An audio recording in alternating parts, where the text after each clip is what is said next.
All right, we're underway now in Game 2 here in Fullerton. What a win for UCLA in Game 1 over Virginia. First pitch swinging is Jamie Hayes, the right fielder. What a junior year for this guy. In the field and on the mound. He has started every game, and he is the guy that they want finishing games, too. He is their closer. He's got 11 saves on the season for Rider. Got that combination. Hit leadoff, steal 37 bags.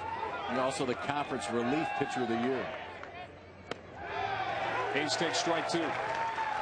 So Brian Wilson working ahead here to the first hitter for Rider. Rider 29-26 overall. Glad to be back in NCAA postseason play. It's been 14 years since their last NCAA tournament. Wilson misses outside. It's a ball and 2 strikes.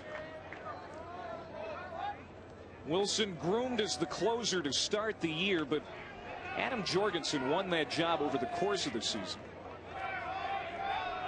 And now here he is starting Game 1 of the NCAA tournament for Fullerton.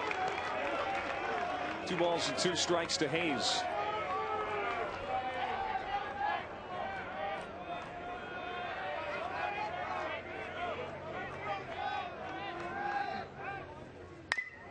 Another foul ball. Hayes was the MAC tournament MVP. Rider won the automatic bid from the MAC, the Metro Atlantic Athletic Conference, by beating Canisius. And as you mentioned, Kyle, Siena beat Siena twice. Rocks came in as the 4 seed. They benefited in that setup because they were also the tournament hosts. They played just down the road, about 7 miles from campus in Trenton. We were talking to Barry Davis yesterday. Said we're going to make every effort to host from here on out. It was a great situation for Rider. Pitches inside, and now after getting ahead in the count, 2 strikes, Brian Wilson is looking at a full count here to Jamie Hayes, the leadoff hitter for Rider. And how about the day that we have seen in college baseball? The 4 seeds have come up to bite the number 1 seed. So don't write off Rider if you're just tuning in. 3 wins already today for the 4 seeds, and 2 of them over top 8 national seeds. Wilson rocks and fires. Hit to the hole and into right field for a leadoff hit for Jamie Hayes.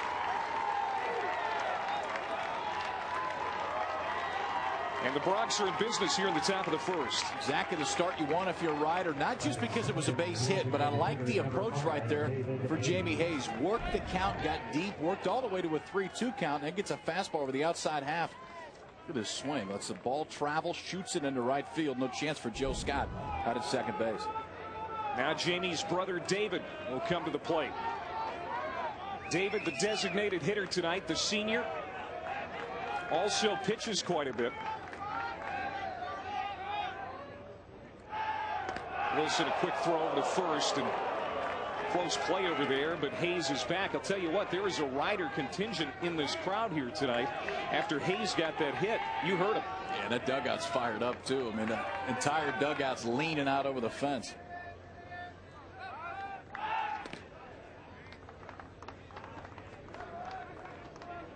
Mom and Dad of the Hayes boys, Debbie and Jim, back home in Sunrise, Florida. They just ordered ESPNU so they could watch this game. We say hello, and your boys are doing fine, and they are excited to be here. Absolutely. Ought to be proud of these two, hitting 1-2 in a lineup that's playing in the NCAA tournament. David Hayes recently graduated with a marketing degree, magna cum laude. So this guy's got some brains, too. Mom and Dad are probably more proud of that than anything. Absolutely. 1 strike the count to David Hayes. Jamie over at first. And another throw as Brian Wilson is keeping close tabs on Jamie Hayes. He's got 37 stolen bases, as you mentioned, Kyle. And we have seen this situation already tonight. Teams that want to run. We certainly saw that in the first game, UCLA and Virginia. And it was nullified for Virginia. They did not steal a base in that game. Check this swing, got a piece of the bat. Strike 2.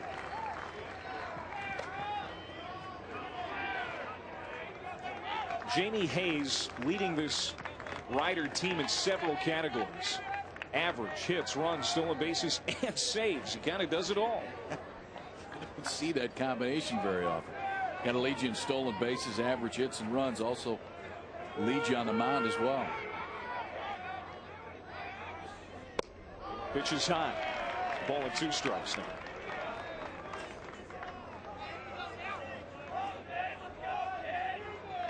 Brian Wilson getting a start that I'm sure surprised some Cal State Fullerton fans. As Jeff Kaplan was the #1 guy all year, they finally got Hayes leaning. Boy, he threw over there about a half a dozen times. Finally got Jamie Hayes leaning towards second.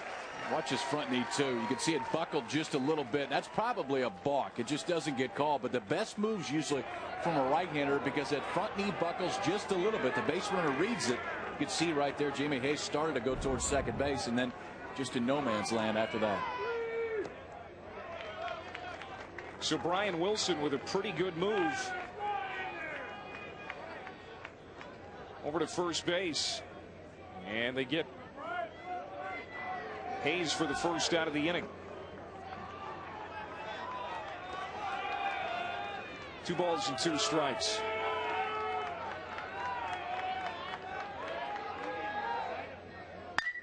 Sharply hit down the line. This could be extra bases for David Hayes.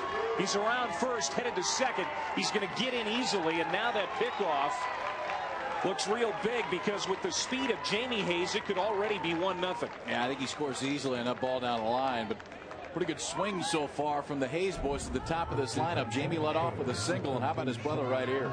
David hooks this down the line. Joel Weeks, nice effort, but really no chance at this one.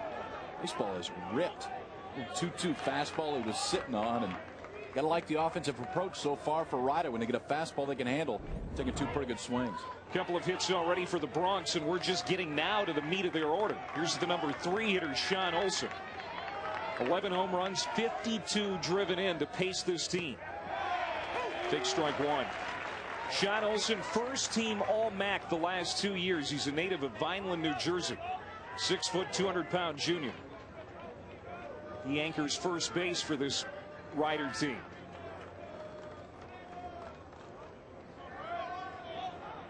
Runner in scoring position, David Hayes. Time called by home plate umpire Mark Lewis.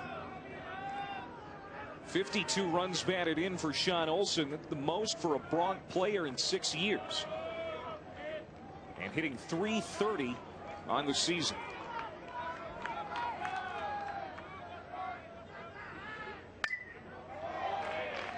Pretty good swing. These guys are coming up taking their hats. On a breaking ball, too. I mean, an 0-1 count, you think there's a decent chance you get an off-speed pitch, but the weight was back right there for Olson. Until he was looking to take this ball the other way. I mean, look, he's right on this pitch. A little bit late, but recognized it was an off-speed pitch and was taking the right approach, trying to drive that ball the other way.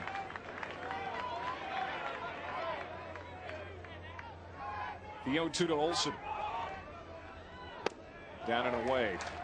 Now Brian Wilson has been a starter in the past. This is his first year with Fullerton. He transferred from Loyola Marymount, which is located in LA, where he was a starter. In fact, 19 starts over the last 2 years. Also played the outfield a bit and was used as a designated hitter. Swing and a miss. Out #1. And first strikeout of the night for Brian Wilson. A good pitch right there for Wilson, too, to get ahead. And we had seen the swings on the off-speed pitch up to that point by Olson, but this one fell right off the table. Could not recognize that it was off-speed. And watch the movement on this pitch, too. Justin Garneau sitting right down the middle. That's a changeup right on right. You don't see right-handers throw a lot of changeups to right-handed hitters, but that was a good spot to do it. And that down action was tough to lay off of. Now here's Mason Hine, the cleanup hitter, the third baseman who's had a great rookie season for Ryder. Takes strike 1. Coming off an outstanding MAC tournament, named to the all-tournament team, had a .588 slugging percentage in that tournament and drove in 7 runs. And just a freshman.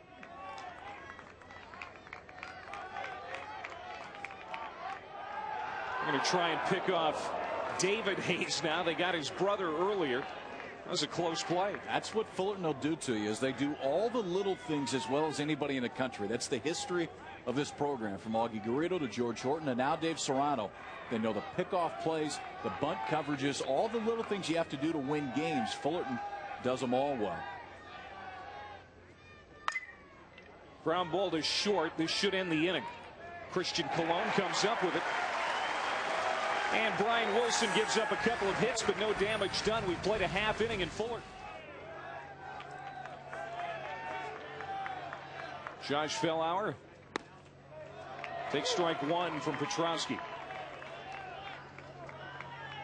Fellauer from Rancho Cucamonga, sophomore, 5'11", 175 pounds, the spark plug of this team, according to Dave Serrano. Swing and a miss. He's down in the count, 2 strikes. Real good numbers, 350 hitter, 7 homers, 37 RBIs, and those 7 homers probably could be more if he wanted to do that. But this team has asked him to be a leadoff hitter, and so he's cut his swing down. There he strikes out.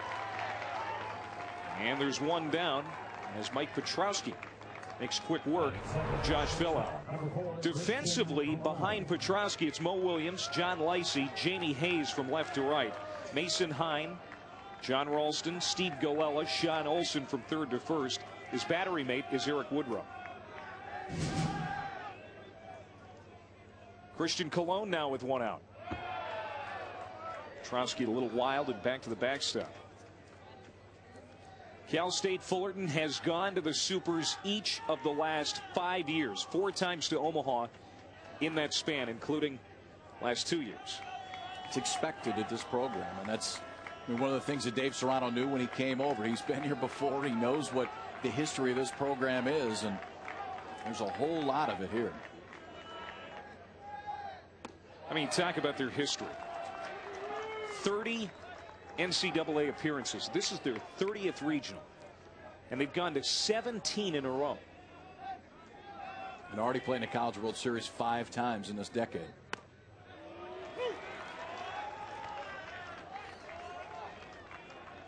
(37-19) coming into tonight.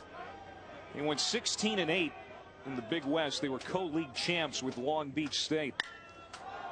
In on the hands, the left field. Mo Williams has got a beat on it over toward the line, now drifting back toward left field, makes the catch. That wasn't an easy play. That ball was skied.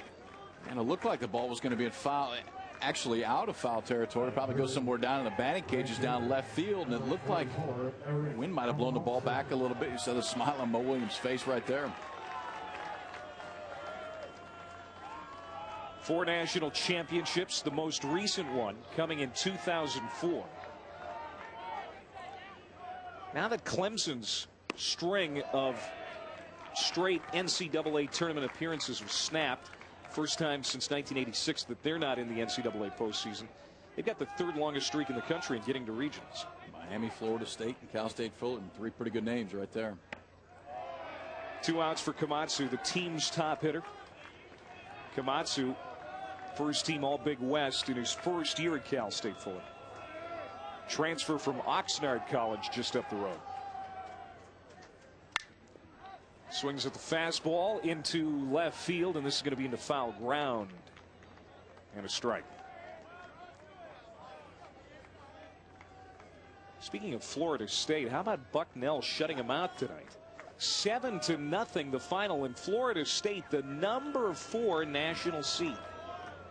This is a team, I mean, a couple weeks ago, not even a couple weeks ago, it's the number 3 team in the country. I mean, played in one of the toughest leagues. That have lost 2 series all year. Lost 1 to North Carolina, lost the other to Miami. Playing at home. Martin's not going to get a lot of sleep tonight. No. 3 balls and a strike to Eric Komatsu. Yeah, I mean, Florida State, I mean, there's some other teams that should be feeling, I mean, losing some sleep tonight as well. You said Georgia got beat by Lipscomb today. Komatsu draws the walk with 2 outs. And Cal State Fullerton has its first base runner here tonight. UC Davis over Stanford, 4-2 tonight. That game got over about an hour ago. And Miami, the #1 national seed, got a close shave from Bethune-Cookman, who you and I saw earlier this season, and we were impressed by it. Talented team. Now here's Jared Clark.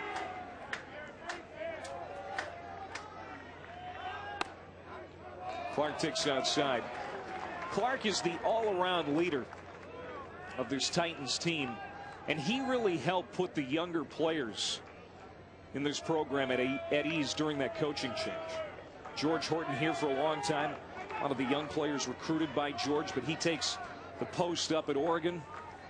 And Clark, who was recruited by Dave Serrano, said, "Hey guys, relax. Dave recruited me. I know this guy. He's going to come in here and everything's going to be fine." And it has been. It has been very fine. And I think that's what you're going to find with Dave Serrano. I mean, you know what you're getting in Dave Serrano, and not just here at Fullerton, but I think they knew what they were going to get at UC Irvine. You get a guy that has incredible pitching knowledge. He's been a great pitching coach here at Fullerton. Was at Tennessee before this. So from a pitching side, you know what you're going to get. But from a historical side, he's just been around the right head coaches. Augie Garrido, George Horton, in his time here at Cal State Fullerton. And you learn from those two guys, two of the best. You pretty much know what you're going to have as a head coach. Augie Garrido is the guy who really built this program after they became a Division I program in the early 70s. I mean, he immediately put him on the map. In fact, won a national championship at the end of that decade in '79. 3 national titles in his time here at Fullerton. He's won 2 more since Augie Garrido was headed to Austin and the Texas Longhorns.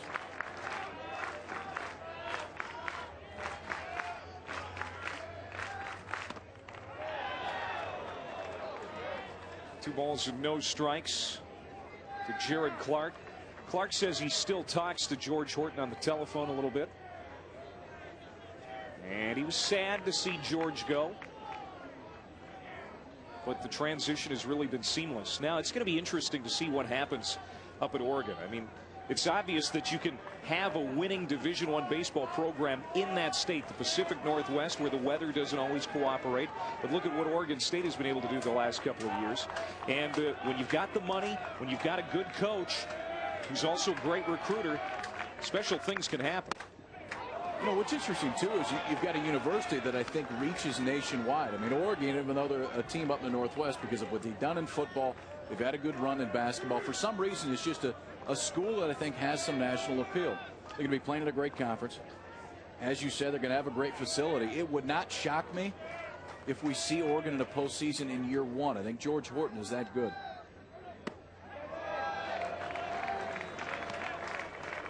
Three balls and a strike.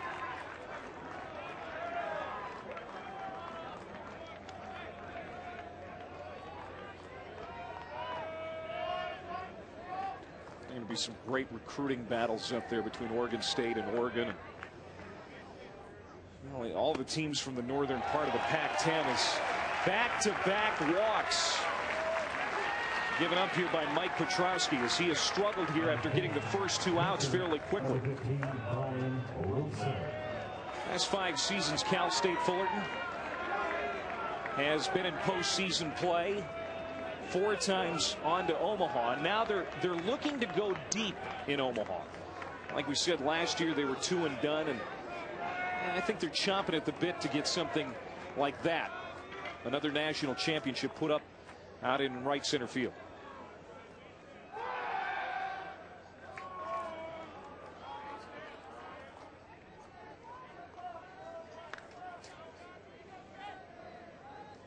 Mike Petrowski, team's leader in strikeouts. He got number 76, Fellhauer, the first hitter of the game, but he's given up back-to-back walks here. Finds himself in a bit of a jam just trying to get out of this first inning. It looks like he's trying to pitch away from contact a little bit right now. And you see guys sometimes in big situations they haven't been in. They try to pitch away from the bat. He didn't do it right at the beginning, but it just looks like he's nibbling a little bit too much here to the last 2 hitters. A swing and a miss from Brian Wilson. Brian Wilson, who is the starting pitcher tonight, but hitting in the number 5 spot. 346 hitter, a couple of homers, and 14 RBIs.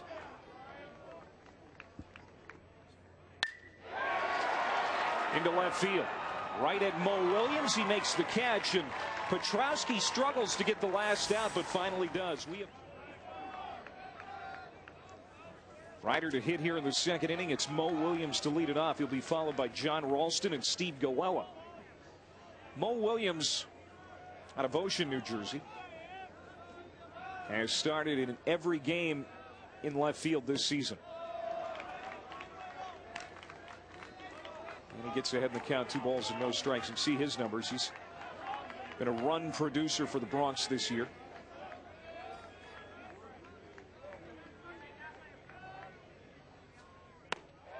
Brian Wilson catches the outside corner, 2-1. Williams averaged a .262 average his first 2 seasons. Well, this season, you saw hitting .338. So for that, was named the team's most improved player. Big swing and a miss, and Wilson battles back to even out the count at 2-2. Really says something about Williams' character. That's a big jump, too. Yeah, it really is. 70 points in your batting average. You show some power, too. He's got 5 home runs. I chase that one as Wilson records his second strikeout. We talked about Wilson and how he has not made a start all year up until this point, but he has pretty good stuff. That fastball, 91 miles an hour. Look at the location, too. His catcher, Dustin Garneau, goes and sits on the outside part of the plate. That was the outside black right at the knees. Perfect spot to throw that fastball. Ball had some movement right back into the zone, it looked like. John Ralston didn't mean to. Flares it down the line, and it drifts out of play. John Ralston is another freshman at a key position. His Ryder team plays shortstop.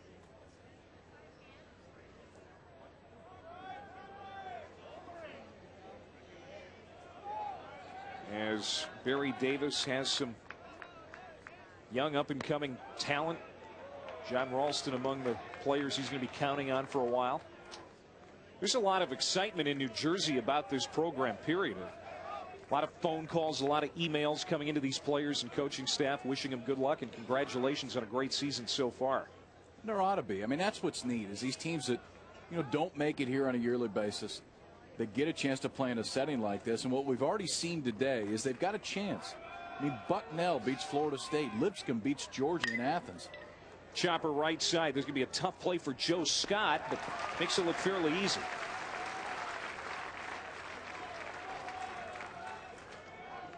Two down. Second baseman number 3, Steve Goella. Now Steve Goella. Again, a freshman.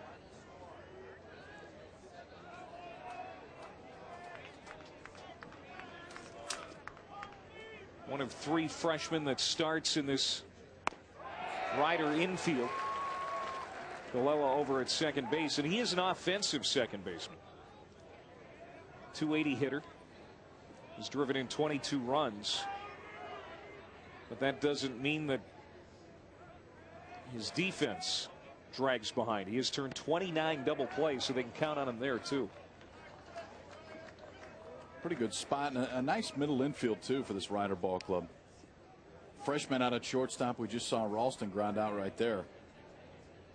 I don't know what's going on. This is the second or third time that Garneau's been crossed up with nobody on base. He was crossed up right there. The little breaking ball get down in his hands. And I don't know if they're giving 2 or 3 different signs with nobody on base, but that one he was obviously looking for a fastball, went to catch the fastball, and it cost him a strike.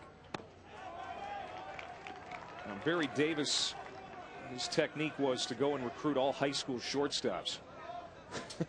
And just plug him in wherever in the infield. He's got 3 that he recruited, all high school shortstops, but they're playing all over the infield. Well, they can handle a glove, and that's the key. I mean, it's easier to make the move from shortstop to a different position instead of come in and say, you know what, we need a shortstop, and have to pull a guy in from somebody else, somewhere else. And is it correct that generally speaking, the shortstop at the high school level is the most talented baseball player on the field? Shortstop, center field. I mean, those are usually the 2. I mean, if you got a left-handed, if a kid throws left-handed, then it might be your center fielder. But yeah, it's generally one of those 2.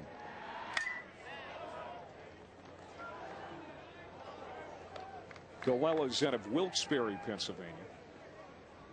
And Lawrenceville, New Jersey is located halfway between Philadelphia and New York. That's where Rider University is.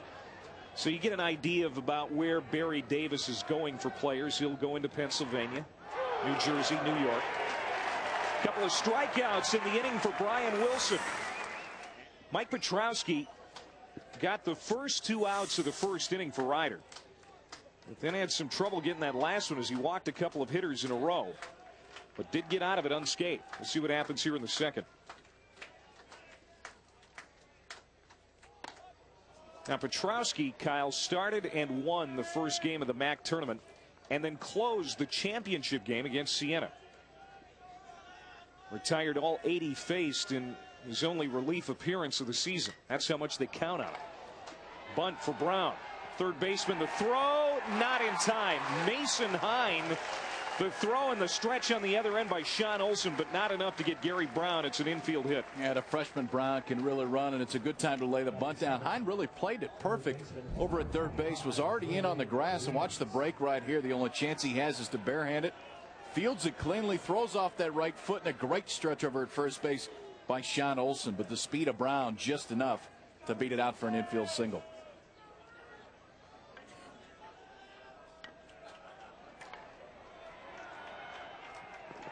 We have seen some great bunting here tonight. We saw it in the first game. UCLA was outstanding. They had 3 bunt hits in that first game. That's one of the things you can see with Fullerton, too. I mean, they'll lay down the bunts. They're 5th in the country in sack bunts. It's just the kind of style they play. Does that speak to the West Coast style, period? Yeah, a lot Small of it balls. It's. We started to talk about it earlier. I mean, the West Coast style of the game is different. You go down to the SEC, you're not going to see too many teams sack bunt. They just don't. The approach is different. They play for the home run more. I think they recruit a little bit different type of players sometimes. You see it at some of the positions. I mean, generally the third base position on the West Coast to me is more of a defensive position, where if you go down to the SEC or the ACC, a lot of times the third base position is more of an offensive position. It's just styles of play. Different style of play in the West Coast as opposed to in the South.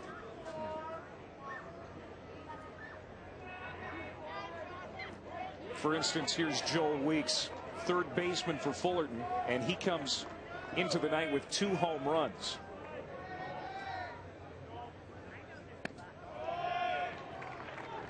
He's got a good average, .314 hitter, 33 driven in, which is not too shabby, but you're right. In the ACC, the SEC, a third baseman may come into the night with double-digit home runs. And you got to be able to do this. I mean, when called upon, you have to have the ability to lay the bunt down. And you can see Weeks right there. First guy to, and he gets on to Gary Brown. Now they're looking to move him over, and that time showed again, even a 1-0 count. I mean, that's an offensive count that a lot of times you're going to let guys swing away, but the approach is the same. We get the leadoff guy on, guy at the plate taking bunt. We're going to move him over, try to get him in.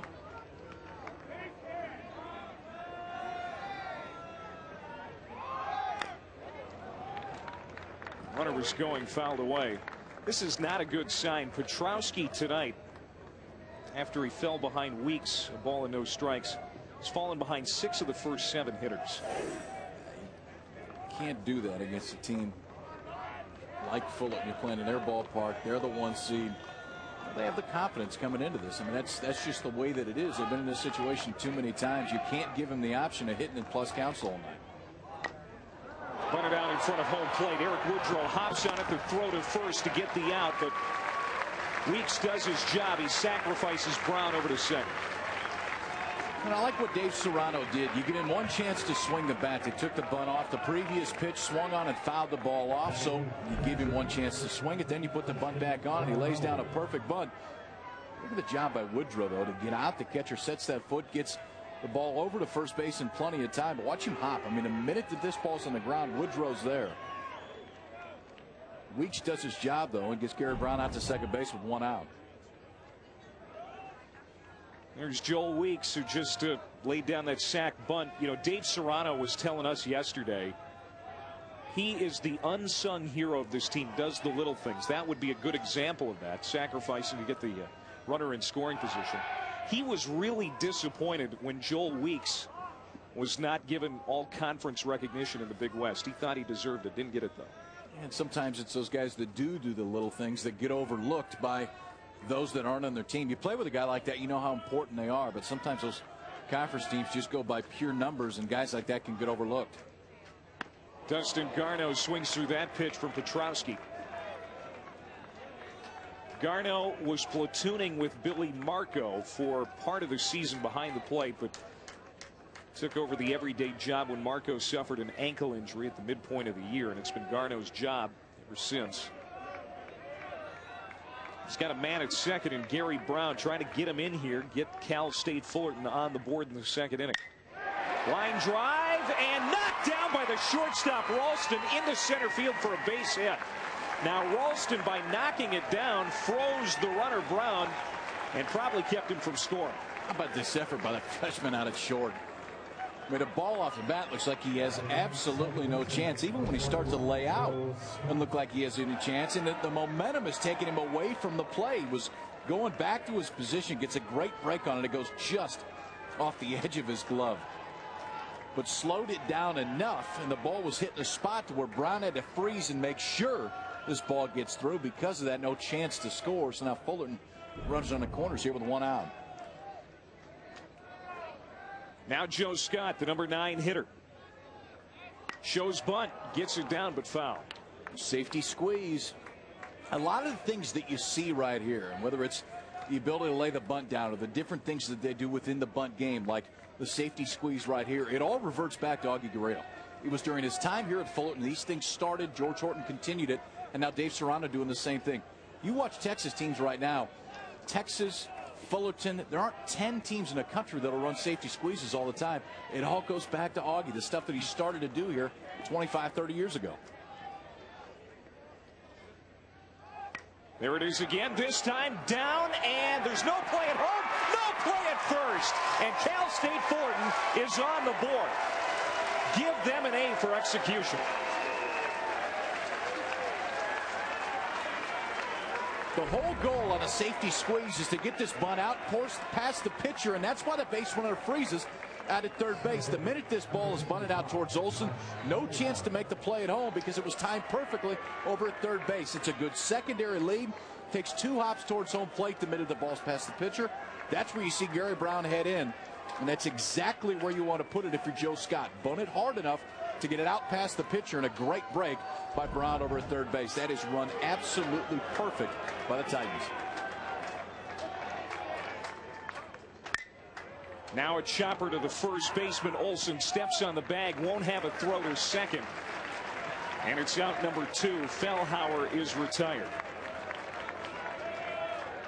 How about this inning? An infield bunt hit, a sacrifice bunt, a single, and an RBI single on a safety squeeze attempt. That is small ball. That is manufacturing a run. The key with small ball is you force the other team to make a play. And if the other team can't make the play, and really in this case, I mean, Ryder hasn't made any mistakes. It's been executed that well by Fullerton. I think a lot of times people look at it as maybe not the most masculine way to play the game. I love it. You force the other team to make a play, and a lot of times they don't have the ability to do that. Now here's Christian Colon, the shortstop. The only Titan to play every game this year, and he's done it at a tough position. I mean, you're out there at shortstop. You got guys sliding in you, trying to break up double plays. You're out there diving. Your arm's going to get sore making that long throw from the hole over the course of 60 games. But he's done it. He's played every game. And as a freshman, and a kid that really came in, and he was almost one of the most heralded recruits in all of Southern California last year. Between he and Gary Brown, they were the 2 guys I thought could step into this Fullerton lineup. And Colon, as a freshman, to do it at that position, saying something about his athletic ability. Line drive into left field, base hit. Garneau scores. Joe Scott coming home, and it's a 3-run inning for Cal State Fullerton.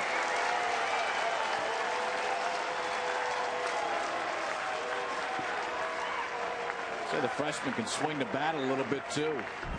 Defensively, he's been real solid, but watch what he does with a little fastball that stays over the inside part of the plate. Short swing. Those hands go directly to that ball inside. This is a pretty good throw too by Mo Williams. I don't know why it was cut off. It looked like they might have had a chance to get him at home plate. If you cut it, you have no chance, but In the end, Cologne comes up with a big 2-out single. Barry Davis out to talk with his right-hander. As Mike Petrosky has given up 3 here in the second inning.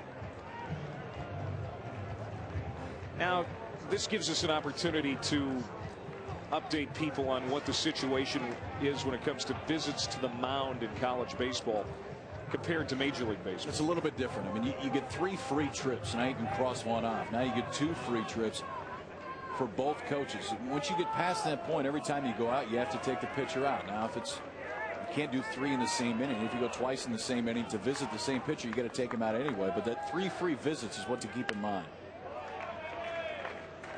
Here's Eric Komatsu now. Walked last inning. Komatsu taken in the 38th round by the Yankees last year, decided to come to Fullerton. Gets it away from home plate, Eric Woodrow. Not going to be able to find it in time as Cologne moves into scoring position. Well, the best base runners do it not simply based on speed, but on the way that they run the bases and the kind of jumps that they get. Woodrow tried to backhand that ball, but it was a great secondary lead by Cologne. All of his momentum was heading towards second base. When it hopped away, he was on his way. They're going to rule that a pass ball on Woodrow, and it looked to me, yeah, it looked to me though that if he just turns his glove this way, he might catch it in the air. And you got to block it anyway. I mean, if it's a ball that you have to go out and backhand and try to pick, that's a ball that you ought to be moving your knees out and blocking anyway. Komatsu draws his second walk of the night, and the troubles continue for Petrosky here in the second.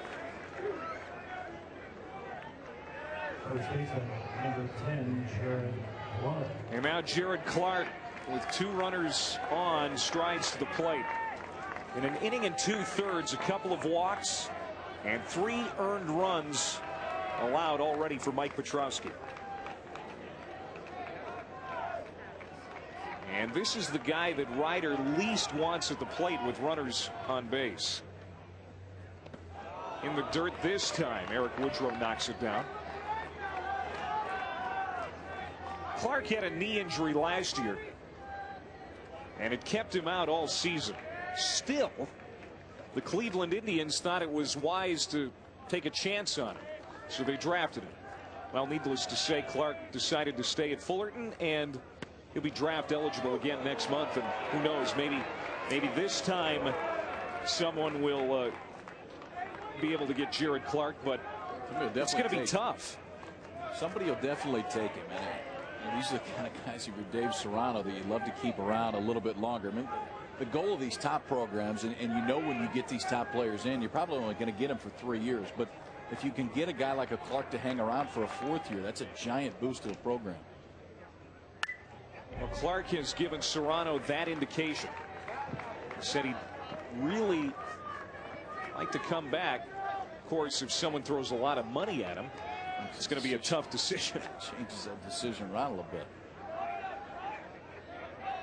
Of course, Serrano wants his players to do what's ever in their best interest. He's told Clark that. So it'll be interesting to see what happens here in the next few weeks. Big swing and a miss, and Petrosky finally gets out of the inning. And as a pitcher, a former pitcher, how did coming out in the early innings with the lead after your team had a good offensive inning help you? Well, it gives you a little shot of adrenaline. And if you're starting to get tired at all, there's no doubt that you seem to find a little bit more on that fastball. In foul ground, and this is going to get out of play. I think that the key is you can't change anything. And so often you hear people say, when you get ahead, get ahead with that first pitch fastball, and you can't change anything. If you're a guy that throws breaking balls in the first pitch, or a guy that likes to throw a lot of changeups, the key is don't do anything different than you would if it's a 0-0 game. And guys do that and kind of erase the scoreboard as much as they possibly can. I think that's when pitching with the lead is the easiest, when you don't really pay much attention to it. Wilson quickly ahead of Eric Woodrow, 2 strikes. See the numbers on Woodrow.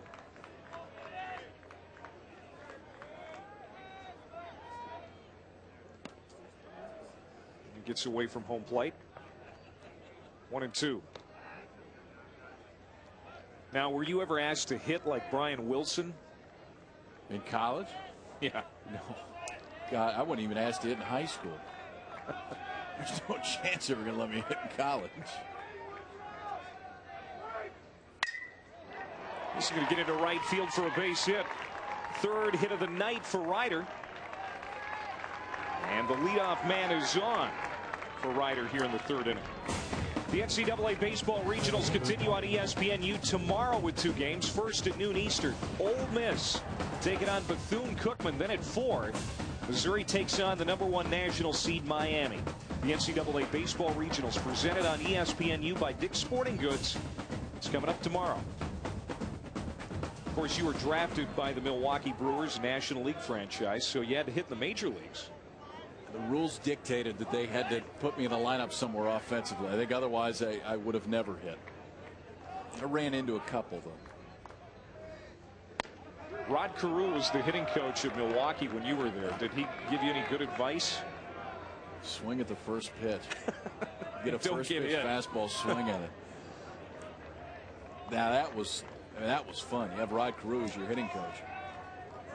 He didn't make me that much better hitter, but it was still fun to see Rod Carew standing over there and stand by the cage when you take a BP. And I mean, one of the greatest to ever grab a bat, a guy that could do absolutely anything with it. He won his share of batting titles.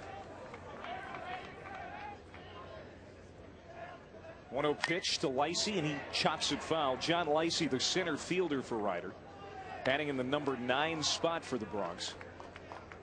Coming off a great MAC tournament. Hit .545 in the tournament in Trenton.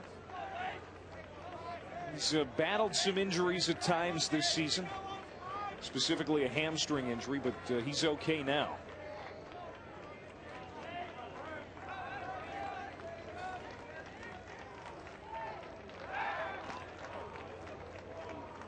Our crack stats crew, Kyle, by the way, has come up with these numbers. You're a .148 career hitter in the major leagues, and you had 4 career hits and 27 at bats. Glad you found those, boys.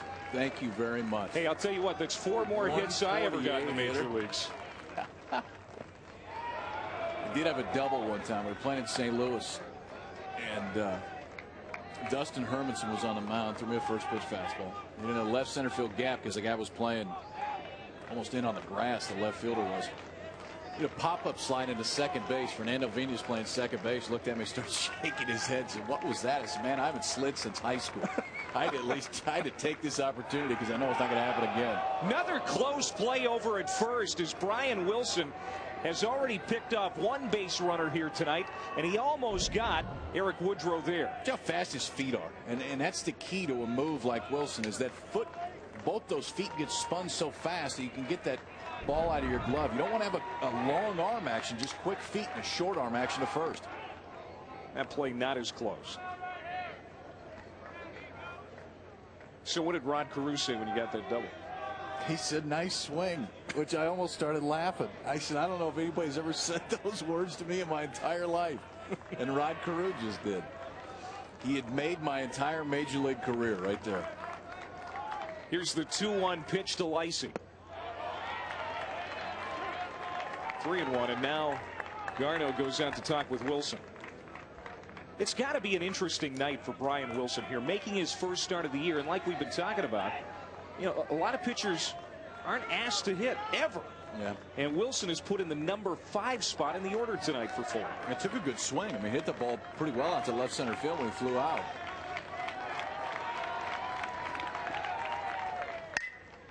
Toward the hole. Cut off by the third baseman. Weeks goes to second for 1. Dug out of the dirt by Jared Clark. Double play. Oh, my.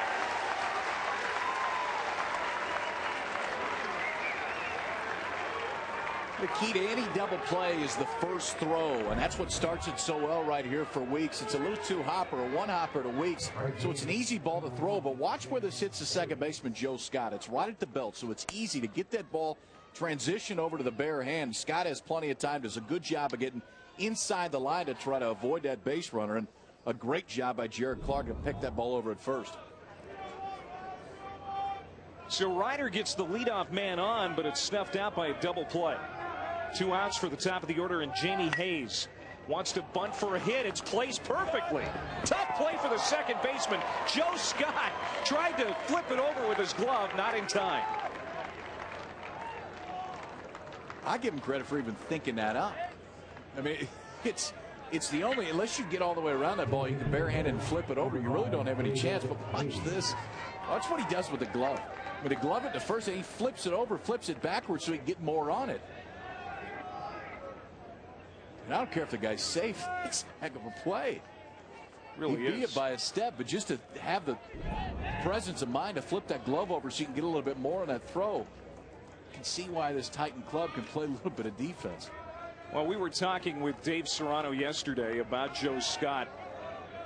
And Scott was named the starting second baseman this year, but suffered a sports hernia in February. It kept him out 6 to 8 weeks. And when he did get healthy, the team at that time was winning without him, so they didn't change things up. They wanted to keep it as it was.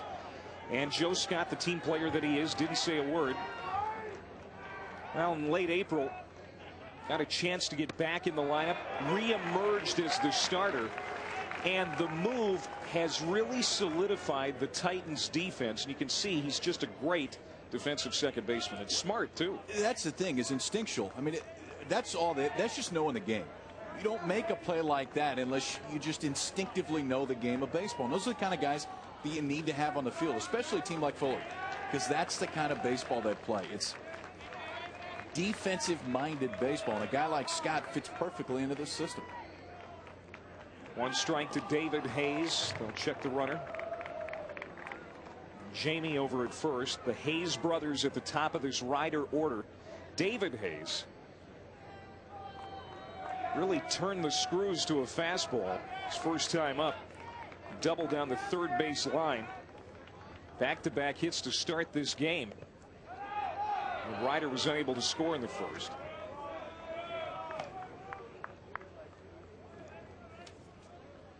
David Hayes, 3 years older than Jamie.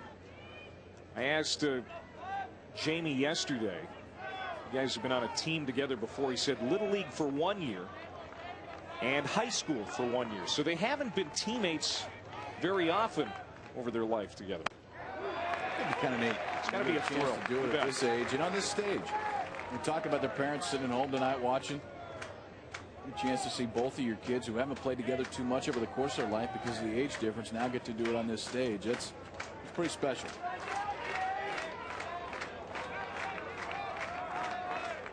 One-two count to David Hayes, the designated hitter for the Bronx. Now he chased one out of the zone. Strike 3 in any of the conferences. And let's go back and talk about some of those upsets again today. Bucknell over Florida State. They were the number 4 national seed coming in. Georgia, the number 8 national seed, losing to Lipscomb 10-7 today. UC Davis over Stanford. Fresno beat Long Beach State 7-3 today.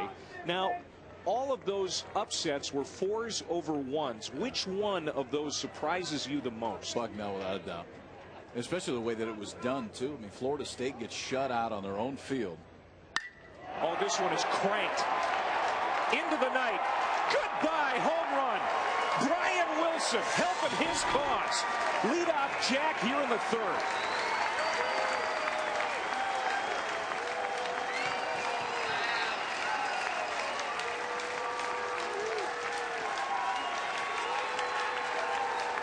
You could see the steam coming off that one as it left the bat. He couldn't help but smile, too, when he crossed home plate. You asked just a minute ago, what does a 3-run lead do for you on the mound? How about a 4-run lead when you do it yourself? Little fastball that hangs over the plate. This one's a no-doubter. And this is not an easy ballpark to hit home runs in either. Look at the swing. Nice, short, compact, a short finish. And watch where this ball ends up. About halfway up the net in right field. Wilson gave it quite a ride. Fullerton leads it 4-0. Dave Serrano making the decision to leave Brian Wilson in the lineup tonight, even though he's the starting pitcher. And Dave got into his philosophy on that because he looked at Brian's numbers over his last 2 years in games where he was the starter and also hit while at Loyola Marymount. And Dave said, you know, I'm not a stats guy, but sometimes You just can't afford to ignore the stats. And over the last couple of years, Wilson has been a very good hitter, and he has done better on the mound when he's done both. You know what? I mean, part of it might be you don't have as much time to sit on the bench and think about what you're going to do when you go out there. You just react. Popped up on the infield. Third baseman Mason Hine calling for it, makes the play. One down. As a pitcher, if you're not hitting, when you go to the bench, all you're doing is think about the next inning. And if you're hitting, you're watching the pitcher. I mean, you're getting a reach, and the next time you go up at the plate, you have some kind of an idea what the guy's going to do to you. Plus, I think it keeps you a little bit looser on the bench. I like that approach. I'm sure it doesn't work for everybody.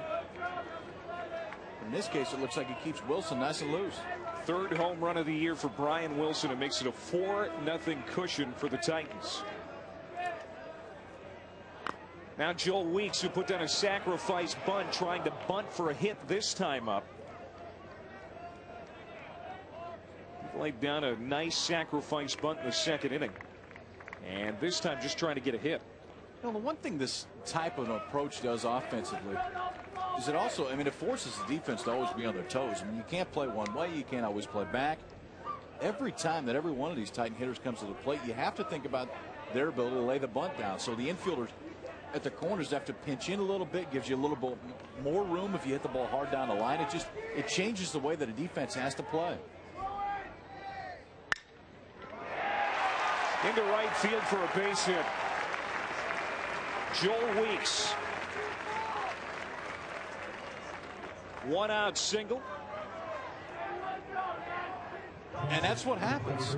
I mean, you start to lay the bunt down before, and so it forces Sean Olson, the first baseman, to play in a lot closer to home plate than he otherwise would. That situation, one out, nobody on base. Generally, a first baseman's going to play all the way back. He makes that play easily. But because they had just shown Bunny playing even with the base at first base, and that ball gets by him. I mean, that's what the game does, is it forces the defense to play different. That ball doesn't get by him if he's playing back. Hit number 6 for the Titans in this game.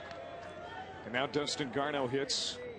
He's 1 for 1, a single and a run scored last inning.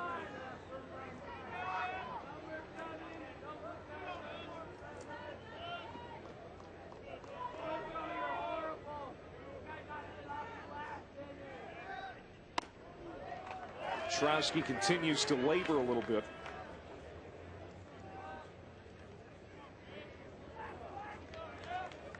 Tomorrow, the losers from today's games will play early, the 4 o'clock contest. And the winners will meet tomorrow night in the winners bracket game, which is scheduled to start around 8 o'clock Pacific time.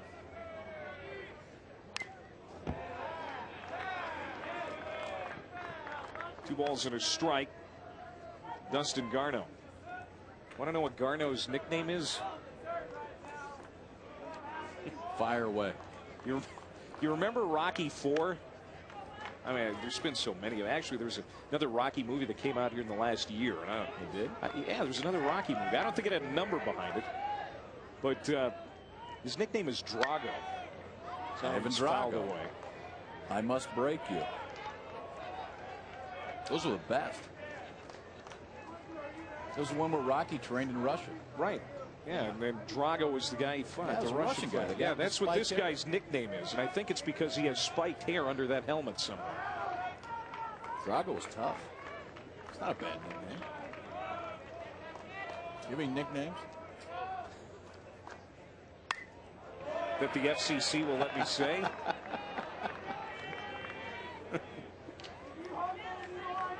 You told me your nickname when you were playing college baseball at Stanford. I can't remember it, though. What was it? I can't even remember it either. Are you sure? You told me this in a broadcast. Well, maybe last year. I thought you did. Twinkle Toes or something. I think that's exactly what it was. Yes. Maybe that's why I forgot. Breaking pitch off the end of the bat. Fools the first baseman, Olson. And everybody's safe. Runners at first and second and one out for Cal State Fullerton. That one took a goofy spin off the end of the bat, and it fooled Sean Olson. That ball hit right off the cap, and when this ball comes off, I mean, it starts in foul territory. The first spin takes it all the way back fair, and Olson does all you can do. I mean, he's trying to smother this ball. The only chance you have is it goes directly into your glove. If it hits off one side or the other, it's going to do this, spin off. There's nothing you can do. I mean, that ball, the time it first hit on the dirt in foul territory, the next time it hit in fair territory, it had to move 5 to 6 feet in towards the line. That's a tough error. Some of the breaks not going Ryder's way now. As Joe Scott comes up. He wants to bunt, gets it down, but foul. And with the 4-run lead, still trying to advance runners base to base. You know, the more I watch this, if I'm a team across the country and you're not blessed with a lot of offensive talent, I'm not saying that's Fullerton, because it's definitely not. But when you see a team that can do that, anybody can bunt. Absolutely, you can teach anyone in the country to bunt. It's totally a matter of concentration. But the teams without a lot of offensive talent, this is the kind of offense I'd run, because you're forcing a defense to make plays. You can teach anybody to do it. Fullerton has the advantage because they have the ability to do this, and then they've got the offensive talent to drive the guys in. 0-1 to Scott. Gets it down to the mound. Throw to first. Petrowski decides to go to third instead of taking the sure out at first, and it pays off as he gets the lead runner 2 down. It's just bunted a little bit too hard right back to Petrowski. This one's a pretty easy play for the right-hander. Again, does a good job of getting his body set. That's the key with this one. I mean, watch the minute this ball's back to him, watch what he does. He kind of works around it, and as he gloves it, that right foot sets, so he doesn't have to take that crow hop over to third base. The right foot set, all of his body motion's heading over to third, and it's exactly the way you play it as a right-handed pitcher. Get around the baseball, make that throw easier to the lead bag. Fellauer swings at the first pitch, grounds it to Galella, and Ryder's out here in the third, but Fullerton gets another run. Sean Olsen leading off here in the fourth for Ryder. First pitch swinging out to center, and Fellauer comes out to make the catch. 1 down.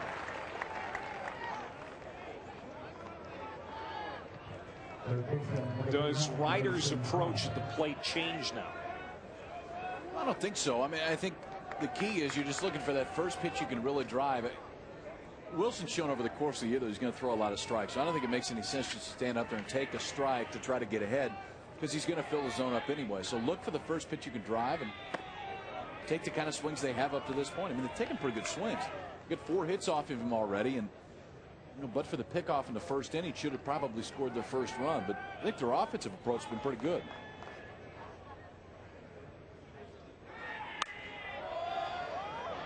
Count even at 1 to Mason Hine. Hine a ground out to short. He's 0 for 1. Ryder got hot at the right time, Kyle, because they had lost 9 of 11 going into that MAC tournament, including getting no hit by Lemoyne in the days leading up to the postseason. This one sprayed foul out of play. But they took a week off before that conference tournament started, and Barry Davis said that really helped us settle down. We worked on some things, went into that tournament and won it. Sometimes that's all it takes. I mean, sometimes the best recipe is just to get away from it for a little bit. Not driving yourself crazy every day thinking about what you did wrong. You just get away from it, come back, it's a fresh new start. Well, that got in on Mason Hine, got him in the ribs. He'll go to first. So pitch gets away from Brian Wilson. 1 out base runner for Ryder. I like the approach. I mean, they're trying to throw a fastball in because Hine had been real late on the fastball up to this point, but obviously this one's just a little bit too far in. Catches a little bit of the rib. He didn't even react. He'd take 91 on the ribs. He'd shake his head, just hit it down to first. Here's Mo Williams. Struck out his first and only time up. He's 0 for 1. Now Ryder coming into tonight 29 and 26, 3 games over 500.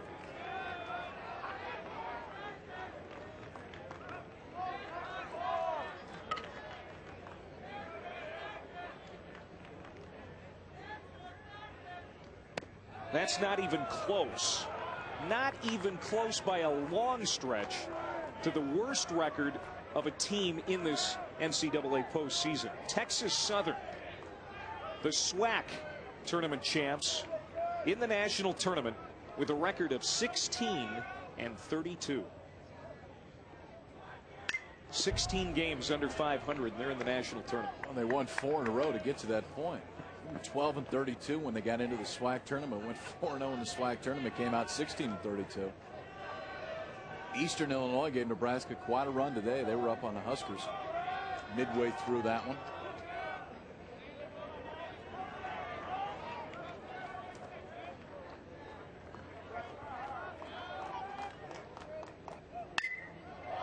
Tell you what, Texas Southern, though, you and I were at that SWAC championship game. They deserved it. They won that tournament fair and square. I mean, they played their best baseball at the right time and ran right through that thing. Won 4 games and moved on to the NCAA postseason. No, they did. I mean, it was, you know, when we sat and watched the way they swung the bats, we kind of looked at each other and said, how do these guys come into this and only win 12 games? But that's the key. When you get hot at the right time, it doesn't matter what the rest of the year was. Toward the hole, backhand, Cologne to second for one, to first, double play. More great defense from the Titans, and the double play gets Fullerton out of the inning. Florida posted up tonight, watching their kids on ESPNU. Christian Cologne, Eric Komatsu, and Jared Clark. How about Cologne in that play he started to end the last inning? Started a 6-4-3 double play on a backhand. This kid was playing high school baseball last year, and high school seniors don't make plays like that. I mean, that is so smooth for a freshman to make this play. I mean, watch to the backhand side. The foot gets set right away. The feed is perfect to Joe Scott, and I'm not quite sure that you can turn it any quicker than Scott did over at second base. Cleared himself from the base runner, too. Oh, this one is hit high to left field, not very deep. And Mo Williams has out number 1.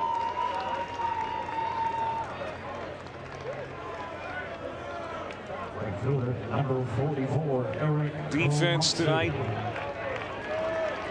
Impressive. And that's going back to the first game tonight. UCLA really won that game over Virginia because of defense. Yeah, that's exactly what happened. That's the way Fullerton wins a lot of their games, too. Komatsu fouls it back to the net.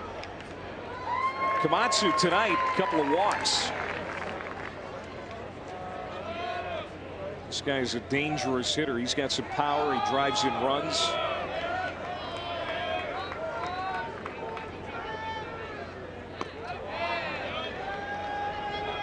Also excellent speed.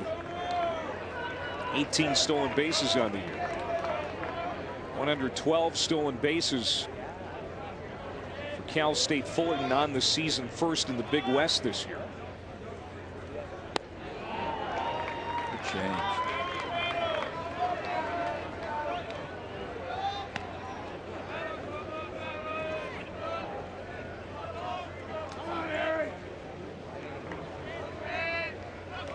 Giving up runs in the second and the third, Petrowski looking for a scoreless fourth here. Has one out. Breaking pitch, right side, second baseman Galella to Olson, 2 down.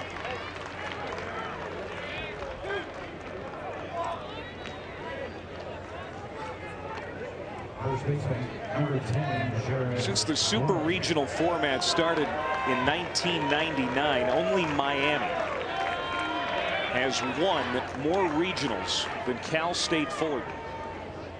Miami has won 8, Fullerton 7. And with all of that success comes a certain amount of pressure.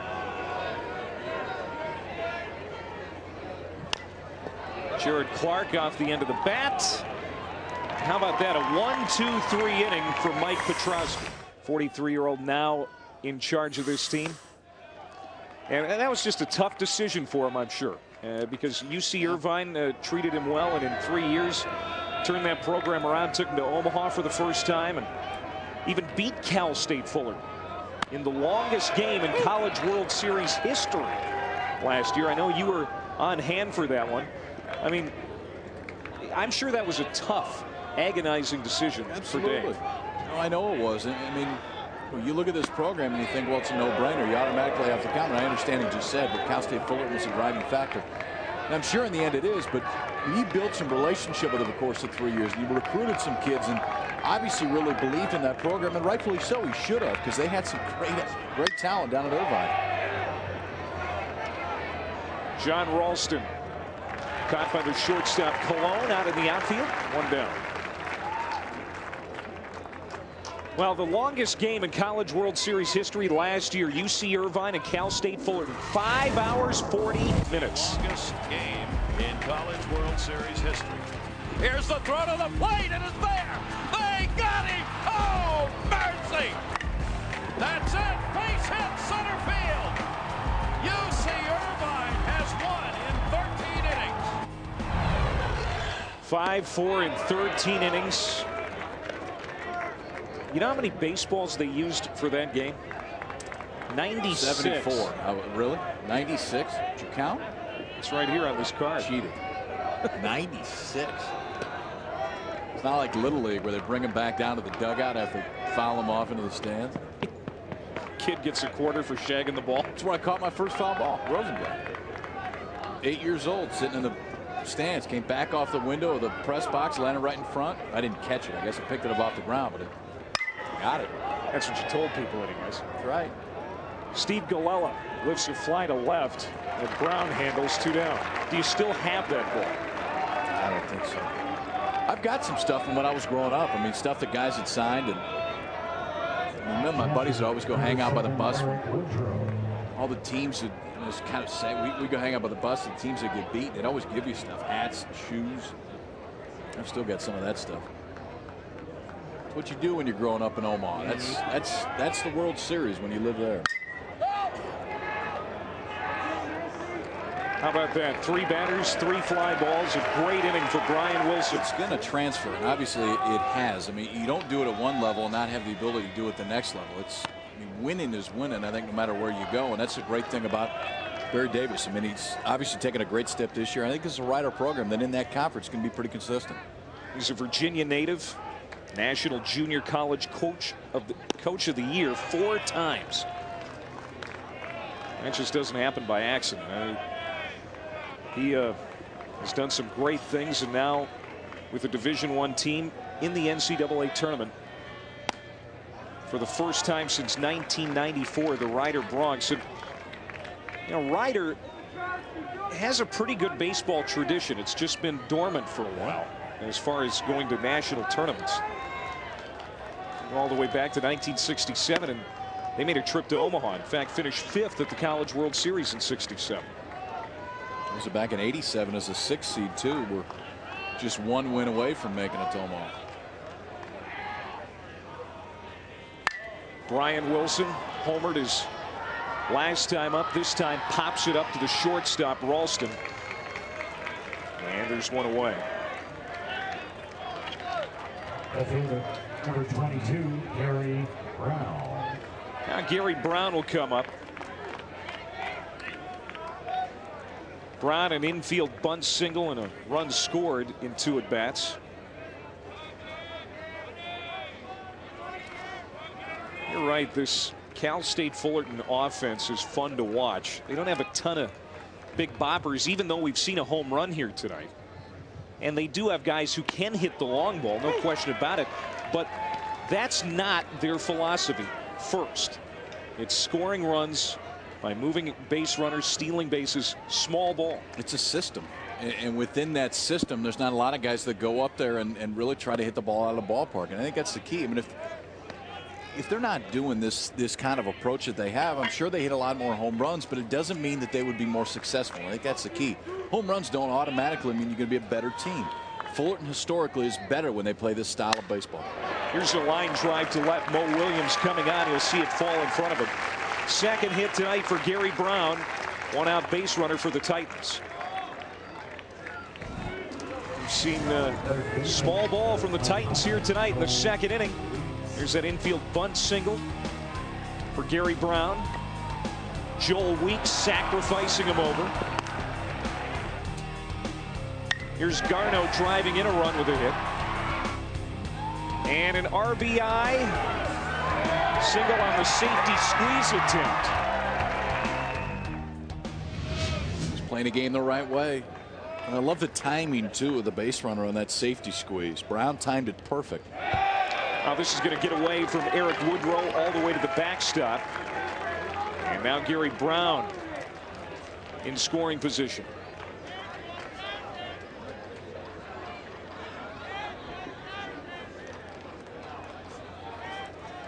That's going to be a wild pitch on Petrowski.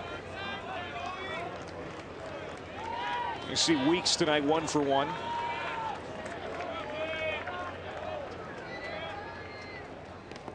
Swing and a miss, and again gets away from home plate. How about that? Brown getting 2 bases on a couple of balls that get to the backstop. Key back behind home plate too. If you're a catcher at home, the first thing you got to do is drive those hands down into the dirt, so there's no way for this ball to go. Watch that glove come up.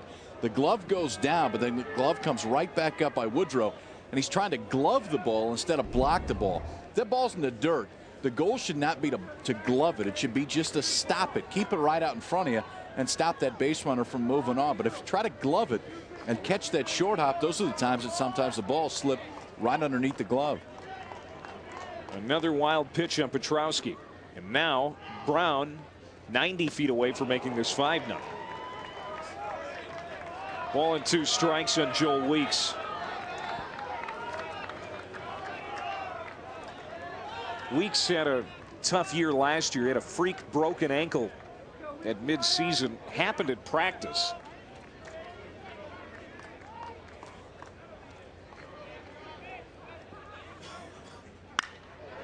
Toward the gap, center fielder Lacey coming on, can't get it. Lands in for a base hit. Brown scores, and it's 5-0 Titans.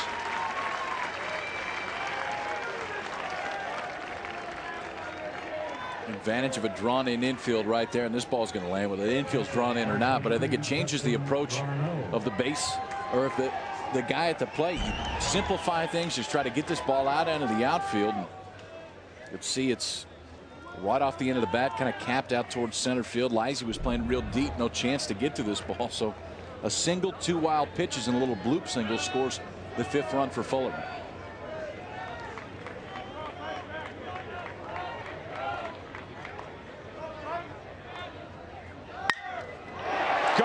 Down the line. Weeks around second, heading for third. He'll stay there. And it's a 1-out double for Dustin Garneau.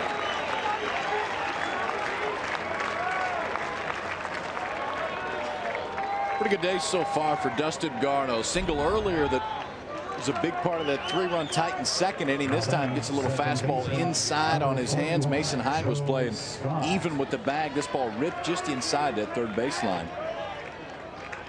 Weeks able to go from first to third, but has to hold right there.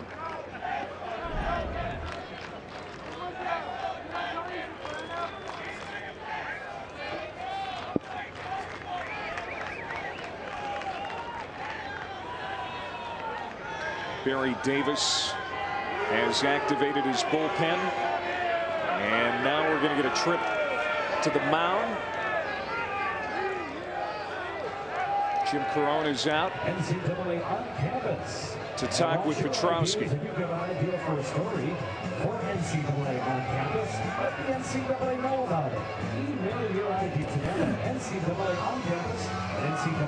Derek Caldwell, left-hander, warming up. And Chris Brown also starting to work. He's a right-hander. As Petrowski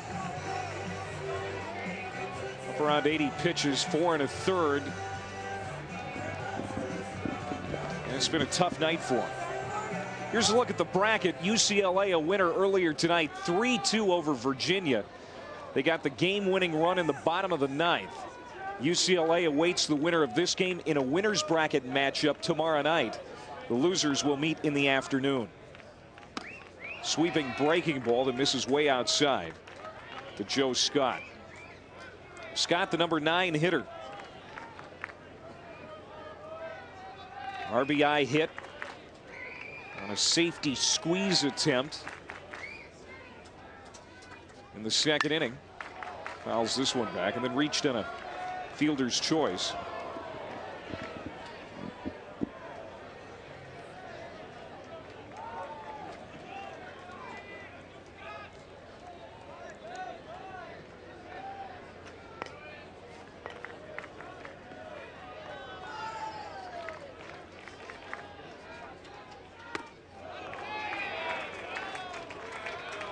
Cal State Fullerton poised here tonight to move on to take on UCLA tomorrow night. And I got to imagine that that's going to draw some local interest here in Southern California. The two biggest schools in the state of California, UCLA and Cal State Fullerton. They will pack them in tomorrow night, and teams have already played 3 times this year. Fullerton's won all 3 of those meetings, so something that UCLA is going to have to overcome. Joe Scott, little looper in the outfield, and the center fielder coming on. Lacey did not make the catch. Run scores. And it's now 5-0. Lacey was playing very, very deep out in center field and got just a little bit of a late jump on this ball. Watch where. Boy, I don't know. I think he got there. I do too. I think he got there. That was a heck of a play. I think he caught it. That was a heck of a play to get to that point. Watch where the glove gets and see if it gets all the way down underneath the grass. That's an out. Yeah, you can't tell. It's the same thing. We talked about this last game. I mean, if we look at it 2 or 3 different times and we can't tell from that angle, that's a tough call to make as an umpire. Couldn't tell if it hit his glove underneath the ball and popped up, or if it caught the grass and just popped right into his glove. But I don't know, I thought he had it. I think it's just one of those nights for Ryder. A lot of the breaks aren't going their way. We saw the ball that was hit. Foul. Yeah. Comes back fair and has so much spin on it, gets out of the glove of Olsen over at first. It's just been one of those nights. Here's the top of the order, Josh Fellhauer now. He's 0 for 3. Fellhauer, in that game we talked about last year in Omaha, the longest game in College World Series history, made that great throw against Irvine. Fullerton still lost to the bottom of the 13th, but he kept the Titans alive for at least one more play. Chopper right side, play by the first baseman Olsen, the throw, and the pitcher covering Petrowski. They got him. That's a heck of a play by Petrowski to get over there, and it's one of the toughest plays in baseball to make as a pitcher, because at the same time you're trying to find a baseball, and watch this, he's going to look up, try to find a ball, then if you look down at the end, try to find a bag. I think he got it just with that toe. The first glance, I didn't think he got there, but watch the right foot and see where it ends up. Size 13s or 14s, that's when they pay off right there. It looks like he got the inside part of the bag with the edge of that toe. Now Christian Colon takes up in the zone. Colon tonight, he's been up 3 times, has a hit, a couple of runs batted in.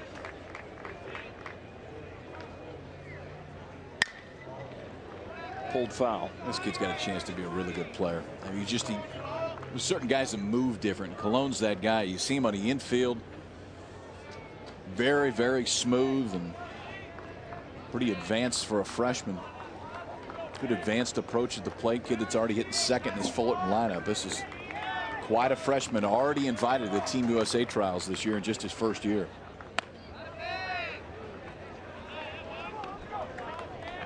It's a guy that Dave Serrano did not recruit, but he's excited that he's going to be here at least a couple more years.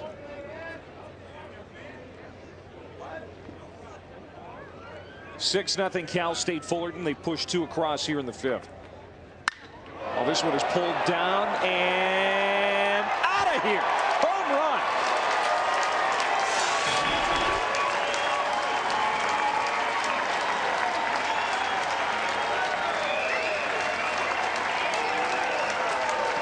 Three-run shot for Christian Colon. 4th home run of the year. And the Titans have really opened up a big lead. 9 runs now on the board for Cal State Fullerton. Starting to pour it on, and a freshman put a pretty good ride into this one. Like the swing that he took earlier in the game. Now he flashes a little bit of power, and that's another thing that we talked about. Not giant home run numbers for this Cal State Fullerton team, but guys that do have power, and Cologne shows you why right there. That's going to do it for Petrowski. 5 hits in the inning. It's 9-0 Titans.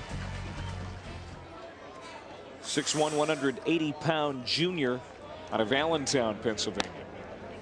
Lefty starts Eric Komatsu with a strike.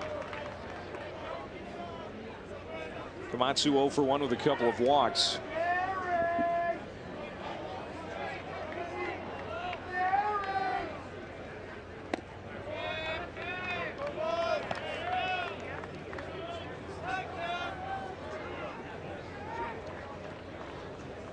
Home run really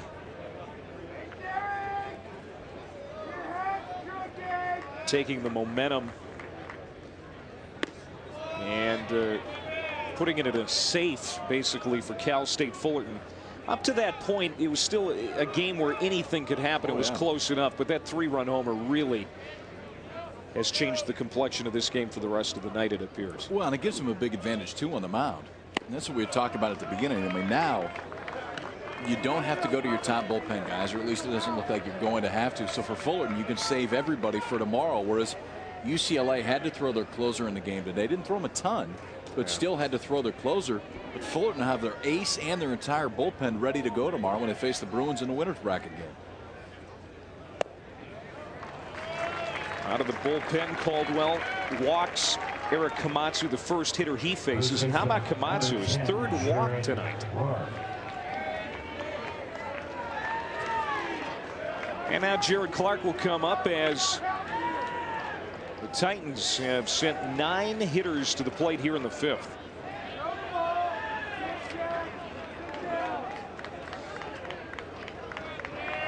If Clark does come back next year for the Titans, which is a pretty good possibility, even if he does get drafted in June, Weeks, who's a senior, will be gone. And Komatsu, who's a junior and could be a high draft pick, might be the only 2 guys Dave Serrano loses from this year's team. That's not bad. That's going to be a pretty good club coming back there. And you got guys like Cologne and Brown, who are going to be a year older, then be sophomores. They'll have a full year of college baseball under their belt. You know that they're going to bring in some talented youngsters. They always do. I mean, it's a recruiting class that I'm sure is full of talent. So not going to have to plug too many holes. We'll lose a couple of arms. Adam Jorgensen will be one of the big ones out of the bullpen. Wow. Yeah, that's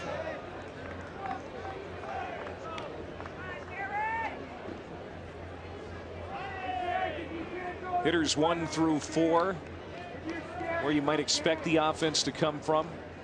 You know, it's been one of those nights. 5 through 9, 8 runs produced there. Get the bottom half of this order swinging a bat. You know the top half's going to heat up at some point.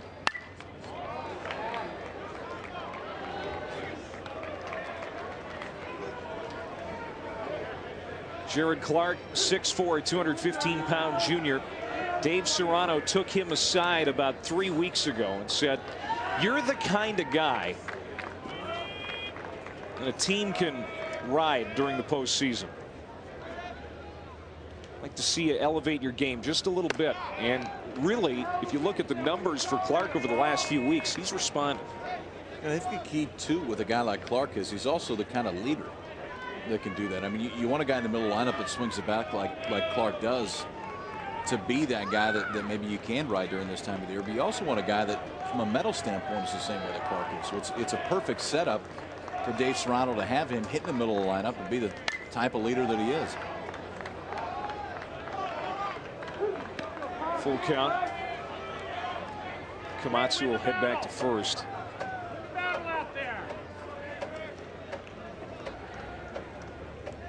I mean, the game is a long way from over, but at this point, you got to think that Serrano made the right decision in going with Brian Wilson to start today. And I guess I just didn't see it as much of a gamble. I mean, it's a smart move in my opinion. I mean, what it does is it sets you up for the whole tournament. If you get beat, you get beat, right? I just think that more times than not, it's a pretty safe bet. I know we've seen a lot of 4 seeds tonight, 4 seeds across the country have won games, but depending on the matchup, in this case, I think it's definitely the right move. It's easy to say when it's 9-0 in the 5th inning, but I think it was definitely the right move for Dave Serrano. A couple of walks to start here for Derek Caldwell.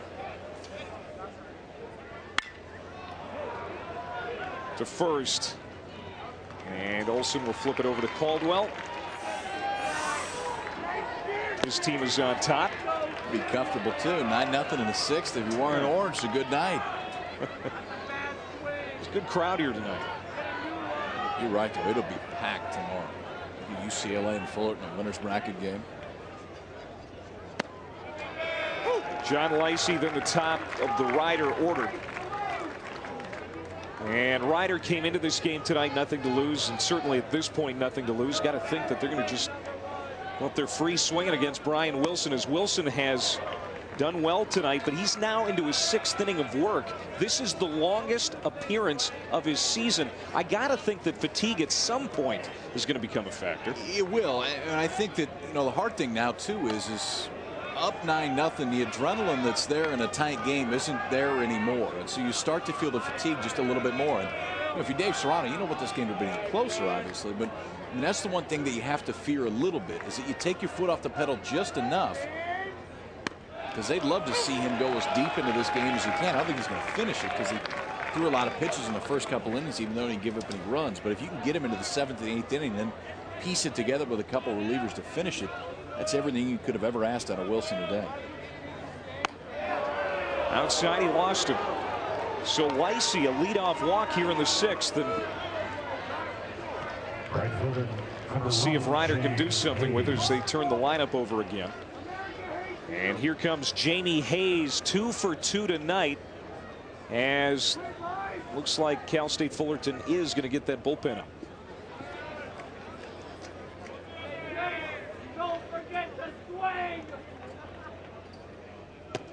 How about this, Kyle? The Hayes brothers, Jamie and David, the 1 and 2 hitters in this Ryder order, 3 for 4 tonight. The rest of the Bronx lineup, 1 for 12. Bad night for the Hayes boys.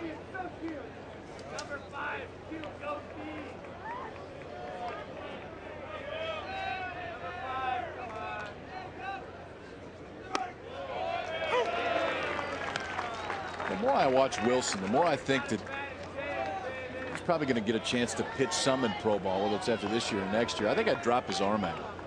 I'd take him down to low 3/4, maybe try to work sidearm, because the ball's pretty flat when it comes out of his arm. He's got a good arm, and we've seen him run it up to 91, 92 miles an hour. But I think if you drop his arm down and make him a sidearm guy, you're going to create a little bit more movement, which he really doesn't have right now. I think it's going to make his off-speed stuff better. The slider will spin out of his hand a little bit. I think it'll make it easier for him to get around it. He used a chance to pitch in pro ball, right? I think that's something you can expect to see. He's got to make him just a little bit different. Drop that arm angle down, get a little bit more run. Now he's a guy that maybe can get you some innings up at the next level. There's Ryan Ackland starting to lather up. As you can see, a bit of a sidearm pitcher. Swing and a miss.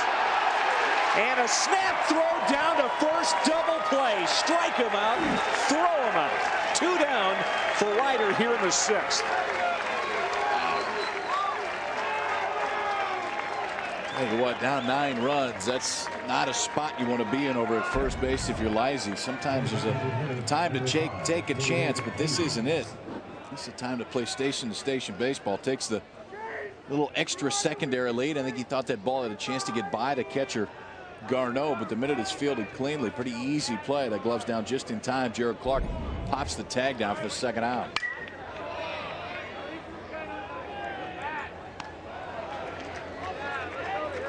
Again, just one of those nights for Ryder, and Barry Davis kind of alluded to it during our couple of questions with him a few innings back. And just the breaks aren't going their way tonight. No, and it's funny what a night will do. I mean, you never know. You come back tomorrow, a little bit different approach, and sometimes those breaks start to spin around your way. But there's been 3 or 4 different things tonight to where It's kind of the luck of the game hasn't been on their side. And it really had that feel early on. Jamie Hayes started the game with a nice single to right field, but then a few pitches later picked off at first, and it's kind of been that kind of night for Ryder ever since. His brother followed with a double right after it.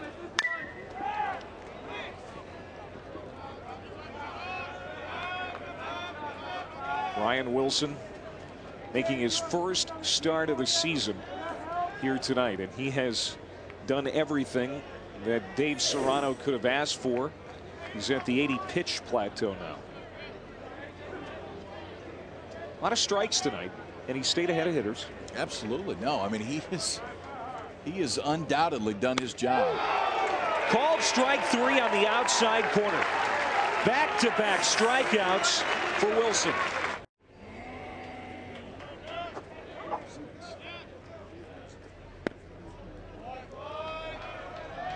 It's 1,544 miles from Fullerton, California to Omaha, Nebraska, the site of the College World Series. And if there's a team that should know exactly how far it is from where they come from, it's Cal State Fullerton. And they've been to Omaha several times. In fact, 4 times in the last 5 years. Dave Serrano, now the head coach of the Titans, would love to become the first coach in NCAA Division I baseball history to take 2 different teams to Omaha in back-to-back years.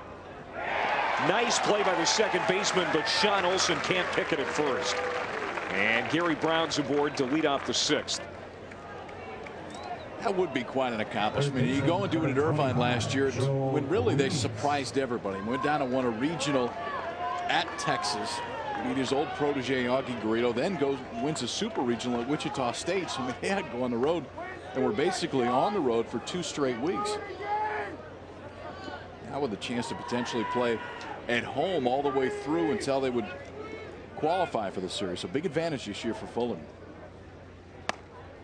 I'm going to give an error there to Galella. And that is the second error tonight on Ryder. Dave Serrano said, yeah, I had to laugh. You know, there's a reason that no one's ever done that before, because no one would be stupid enough to leave a College World Series team after going to Omaha. You can't imagine that's happened very often at all. I can't think of anybody else off the top of my head. I'm sure that it has happened. Let's taking a team to Omaha and then left the next year. Yeah. Yeah. Nobody springs to mind.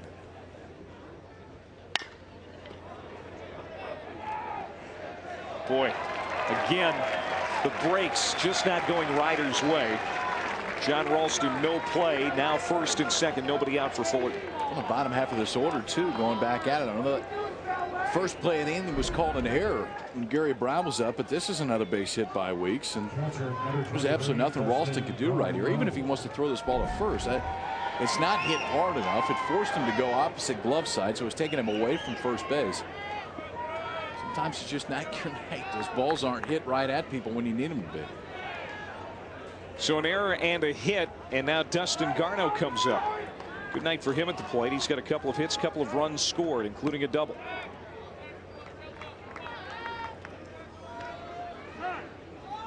And now here comes Eric Woodrow to talk to his pitcher, Derek Caldwell.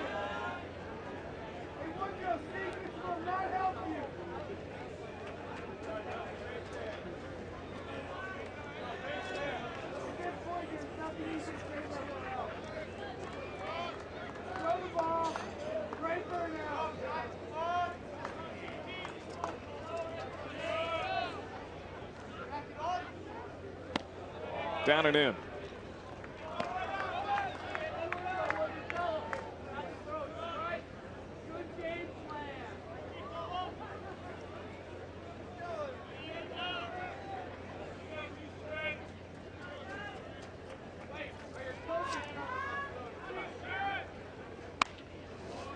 One thing we have not seen tonight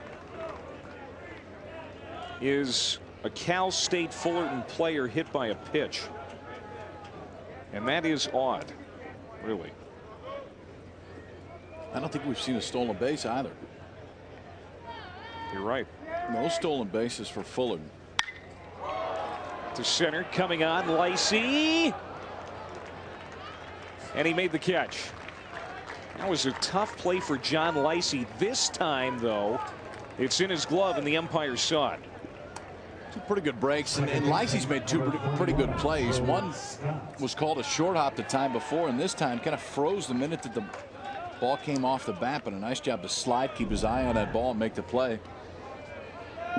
But how about that? I mean, Fullerton comes in 112 stolen bases. That's 10th in the country. Virginia comes into game one with 134 stolen bases. That's 5th in the country. They didn't steal one either. And no stolen bases between either of the teams.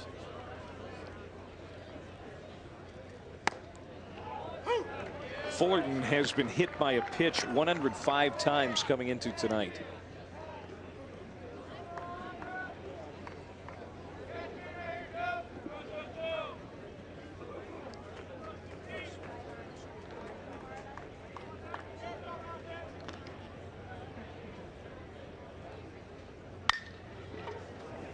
To second. Double play.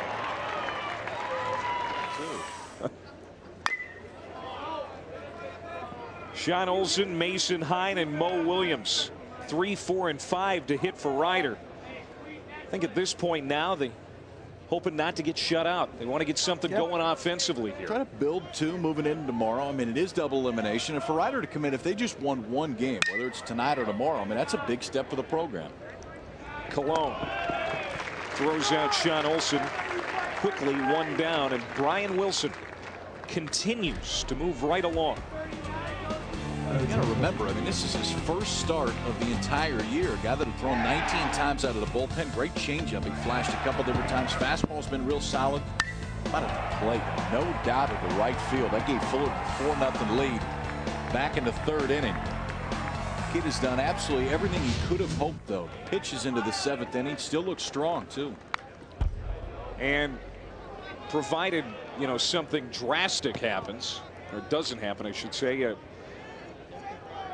Cal State Fullerton's able to go with their ace tomorrow, Jeff Kaplan, a right-hander who was the Tri-Pitcher of the Year in the Big West this season.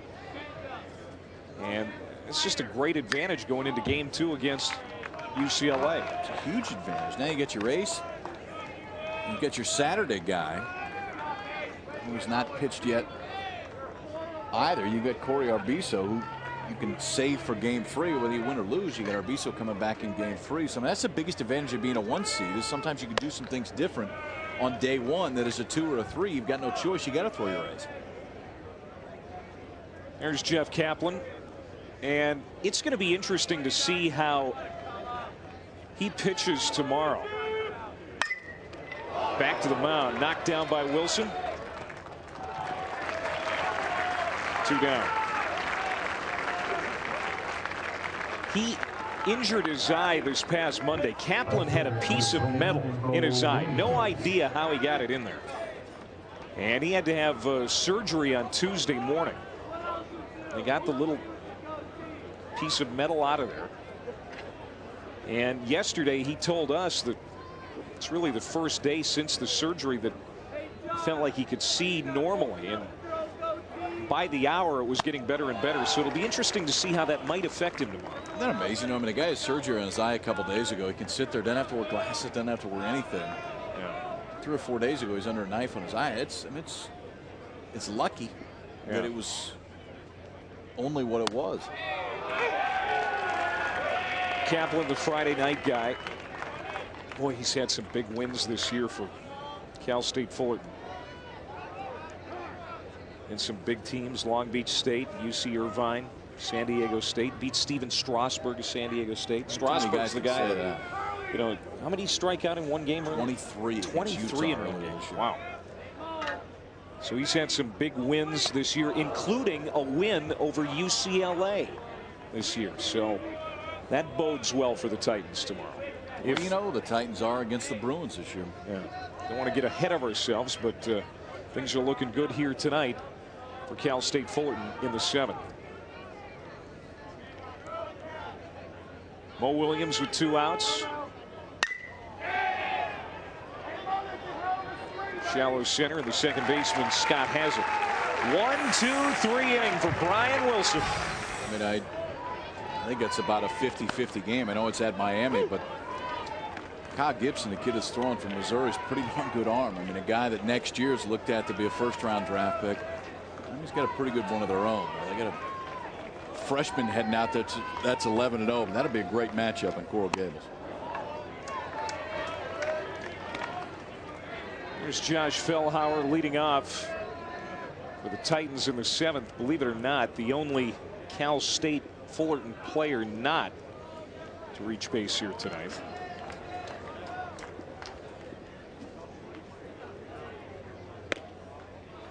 Fellhauer in that long line of outstanding Cal State Fullerton center fielders. Mark Kotze, Reed Johnson, Dante Powell, Aaron Rowand. Got a bunch of them roll through here.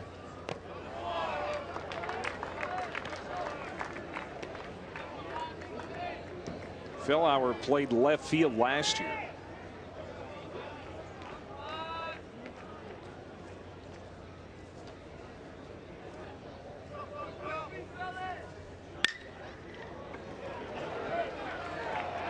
That's going to be a base hit. Now everybody in this lineup has reached base.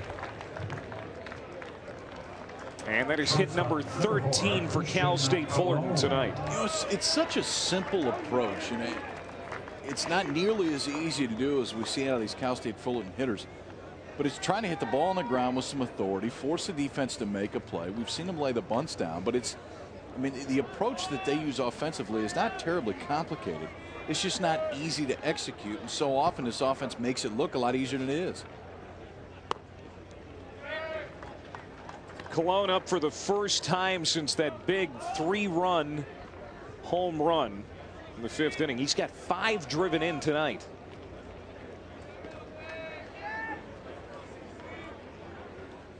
Both of the home runs we've seen here tonight, absolutely no doubt about them. The one off the bat of Wilson, that was in the 3rd inning. And then the 3-run shot for Colon in the 5th. Both of them got out like laser beams.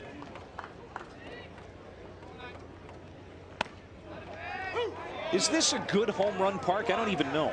No, it's not. I mean, this is a tough spot to hit home runs. I think it's one of the reasons why the home run numbers are not up. For one, the wind never blows. I mean, the flag's not even moving. So there's some ballparks where you're aided by the wind certain times of the year. The wind will blow out of the south, and a lot of times it'll help home run hitters as the season goes on. That's not going to happen here. Plus, the fences are deep. I mean, 385 in the gaps is a big ballpark, even in the big leagues. As a pitcher, to me, this is a fair ballpark. Just the way they all ought to look. Chopper back over the mound. The second baseman, Galella, steps on the bag to first. Nice play. Double play. Second one turned here tonight by the Rider defense.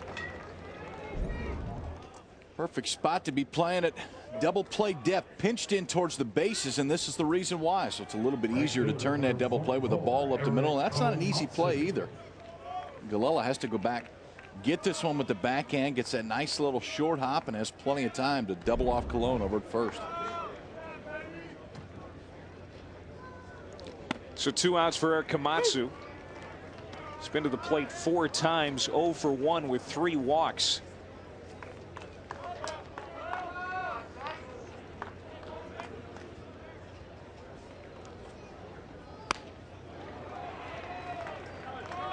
Couple of arms getting work.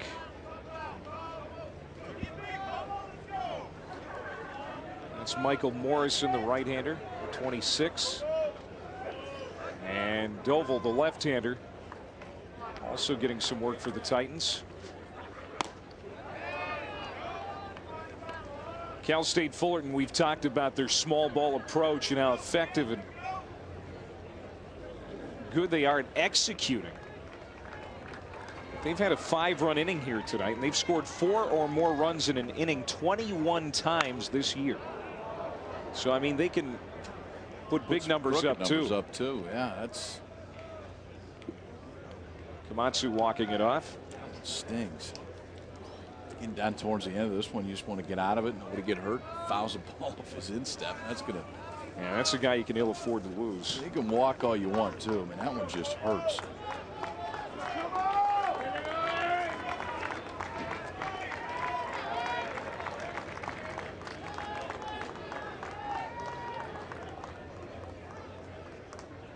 One-two to Komatsu. 2-2.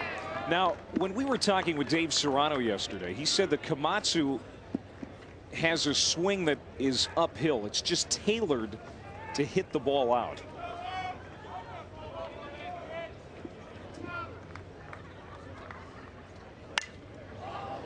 You saw it right there.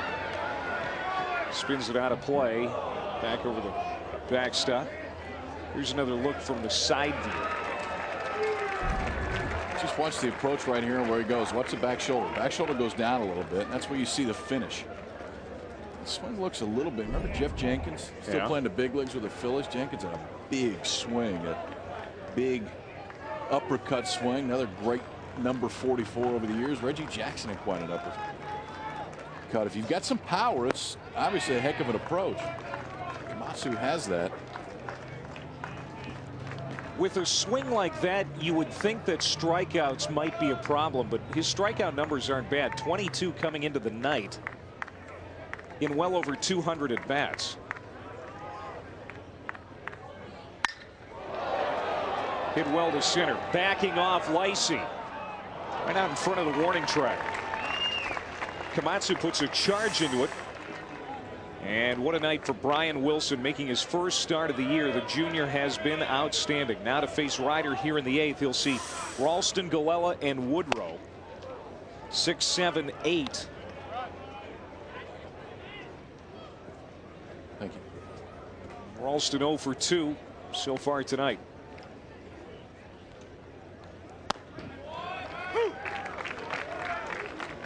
Still coming out of his hand pretty good. 88 there. Still has a little bit of arm side run. You can see it going in on the right-hander's hands. This is a spot now. I mean, if you're Wilson and you've gone this long, now you want to finish it. You start to smell that 9th inning. And pitch count's still low enough to where he's got a chance. Ryder coming into the night 29 and 26 on the season, and they've only been shut out once. Lemoyne no-hit them on May 10th. That was in that stretch right before they got into the postseason where things weren't going so well. In foul ground, Ralston is out.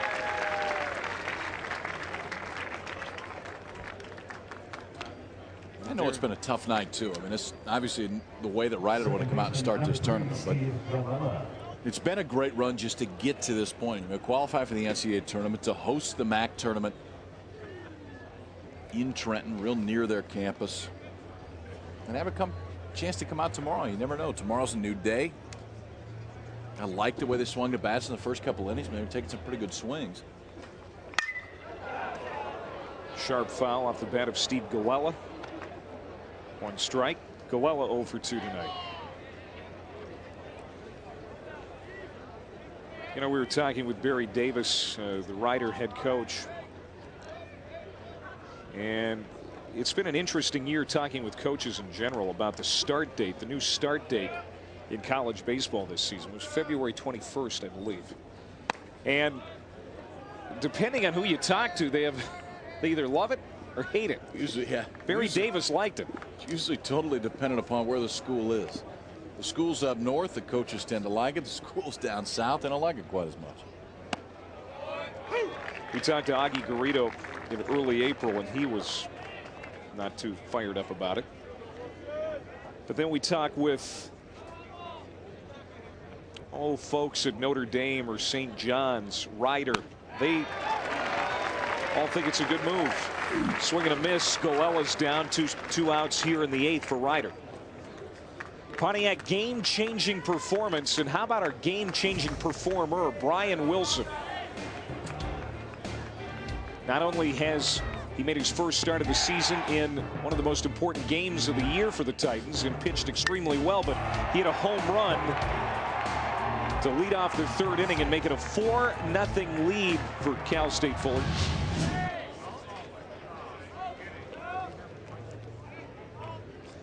He's got 7 2/3 now. 7 strikeouts. That was number 7. As he gets Steve Galella. Now Eric Woodrow at the plate.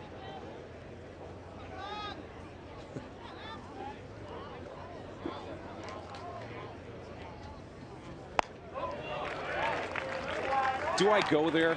Yeah. Fire away. Let's go. You might say that Brian Wilson has had fun.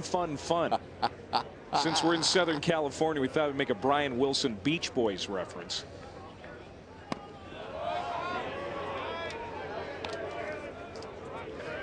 Nice work. And we'll have fun. Hey, you didn't need to go there. Daddy takes T-Bird it was away. far enough. You can just say it. You don't need to sing it. That's plenty.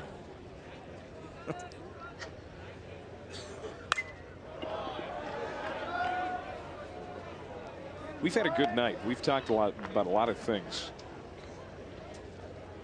You're batting in the major leagues. Lack thereof. Got a chance to sing. Here's Matt McCullum. What will tomorrow bring? Into center field. Nice catch. Fellauer coming on, makes a nice play in center field. Number 24, Chris Davis. Now here's Chris Davis to hit for Cal State Fullerton as Dave Serrano is going deep to his bench here in a game that they've got in control.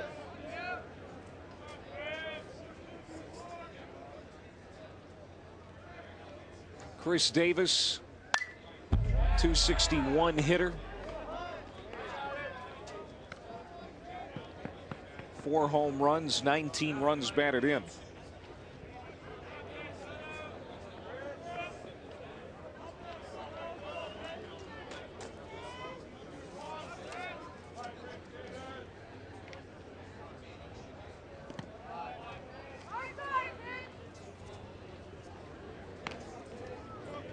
So looking ahead to tomorrow,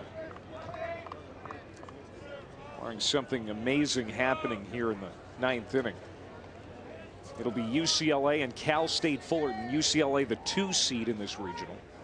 Fullerton the number 1 seed. Davis down the line, right field and deep, and off the wall. Extra bases for Davis, and he's in with a leadoff stand-up double. Here in the 8th inning, he's in that spot that Jared Clark had in the order. And a pinch hit double for Davis. Good juice right there for Davis coming off the bench. Right-hander going the other way, and this ball off the bat looked like it had a pretty good chance to get out. Just missed getting out. Right fielder Jamie Hayes back. Hits off the wall, but that is on a night where the wind is not going to help you. It's not warm, so the ball's not really going to fly. That ball was hit really well out towards right, the opposite way.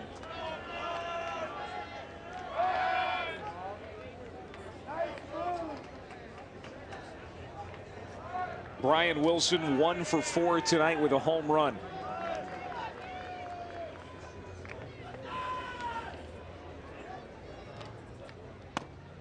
When Dave Serrano was talking to us about making this decision to go with Wilson instead of Kaplan in game 1 of this national tournament, he said, you know, if this backfires, the finger is going to point right back at me. I'm going to take full responsibility. And if it goes well, all the credit goes to Brian Wilson and the players. That's the kind of guy Dave Serrano is. He wants his players to take the credit. And again, it looks like he's made a great decision because he's going to be set up great pitching wise the rest of this region. No, absolutely. And I think a lot of it comes from his background. I mean, he was a pitching coach all the way through until he was the head guy at Irvine. He was a pitching coach here and had been previous to that. So I think he knows arms pretty well. I guess, I mean, I don't think it was that big of a risk. I mean, I know that Wilson didn't have any starts coming in, but well, there is a big difference between Cal State Fullerton's talent level and Ryder's talent level. It's just the way it is. And I think that's a move you had to make. But look at, I mean, the success that pitchers have had under Dave Serrano. 5 pitchers of the year in the conference. Hit to short, bobbled by Garrett Rugg, who has just come in. Now over at first. It's mishandled. Runners at first and third, and nobody out.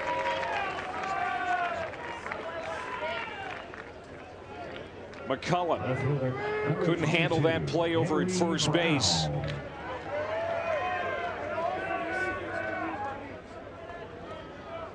And they're going to give the error to Rugg at short. It's two in plenty of time, and it's just that little bobble that sometimes can throw you off. Comes down to bare hands. That's probably a ball that McCullough might have over at first base. Glove was there in plenty of time. Looked like he almost stretched too far to get down. Big swing by Gary Brown.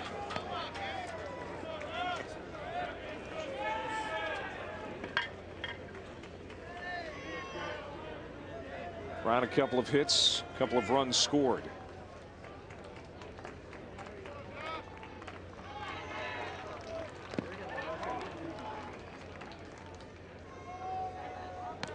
Dave Serrano, the pitching coach, also the head coach. Can't be easy to juggle both jobs. No, it's tough. There's not a lot of guys that make that way. You know, most head coaches are just that. They're just a head coach. They're not the hitting coach. They're not the pitching coach. They're just the head coach. And I think it'd be interesting to see as the years go on if Dave maintains that, or if in the end brings in a pitching coach. Because as a pitching coach, there's a lot of time it's just spent with the pitchers, whether it's bullpen time or stuff that you're just working on from the pitching standpoint. I mean, that's his area of expertise, but he's obviously shown he can run the whole show pretty well too. Lacey in center has a beat on it. We'll see if Davis tries to score, and he will. 10-0. Cal State Fullerton sacrifice fly for Gary Brown.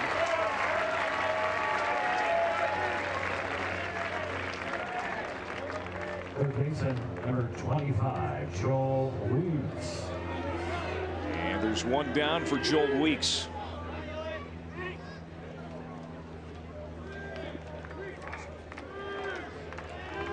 Weeks has 3 hits tonight.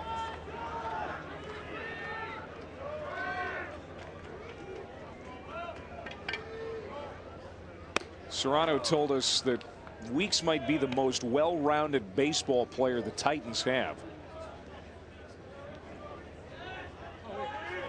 One of the seniors on this club. And he's had a big night.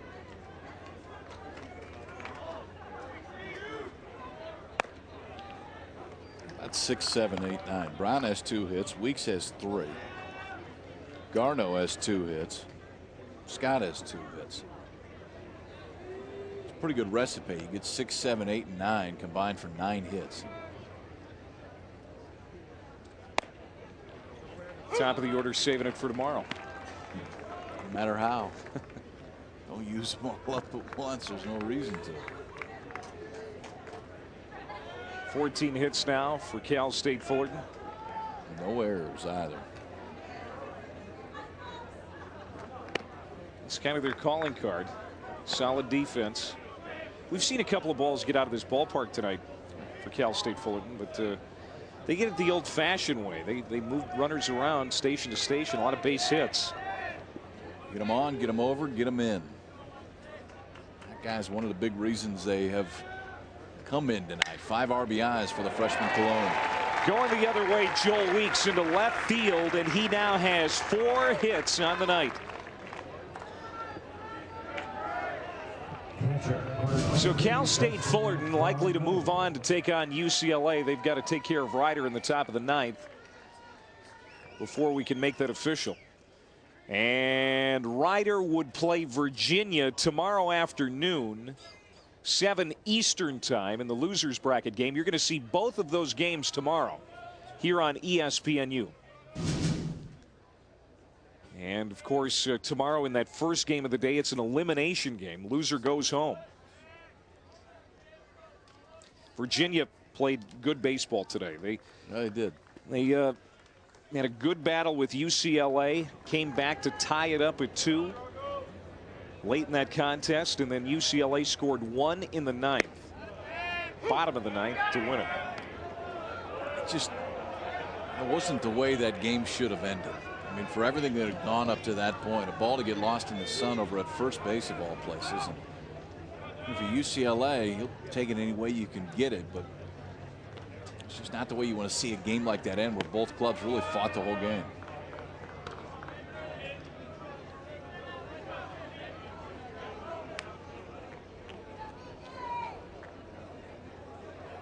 UCLA and Cal State Fullerton, familiar foes. Even though they don't play in the same league, they play every year. In fact, UCLA was here Tuesday of last week for a regular season game, which Fullerton won. So it should be interesting tomorrow night. The fans should be excited. It should be a full house, and we're going to have it for you here on ESPNU. Popped up right side. Going toward the line is the outfielder Jamie Hayes. He's got it. And Wilson will move up to third, first and third, 2 down. You talk about those Fullerton UCLA matchups this year. I think the biggest difference, though, is when they took place. They were all 3 midweek games. And so from a pitching standpoint, you're not starting the same guys. You're going to start over the course of the weekend. So the arms that both have seen are going to be different than, for the most part, they've seen over the course of the year. I know Kaplan threw against UCLA the last time out, but other than that, different arms that both teams have seen. Lineups, though, should be pretty similar.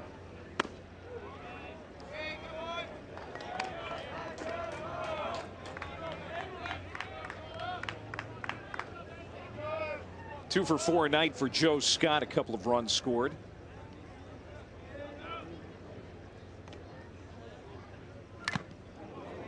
And the play I'm going to remember from tonight, one of them, is the play he made with his glove. Didn't get the out, but it's just so unique. Tried to flip over to first with his glove hand. Almost got the runner. And that's just, I mean, that's from growing up around the right setting playing the game. It's just from knowing the way that the game is played. You don't teach a kid to do that. From seeing it on TV or playing enough baseball to where that kind of stuff just comes second nature. The only chance he had was to flip that glove over, put more on the little throw over to first base.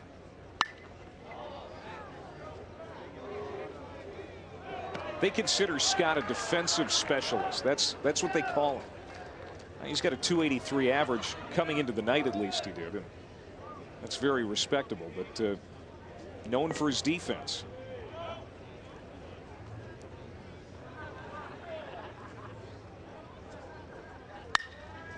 And it gets through to right field. It's going to be another run for Cal State Fullerton. RBI single Joe Scott.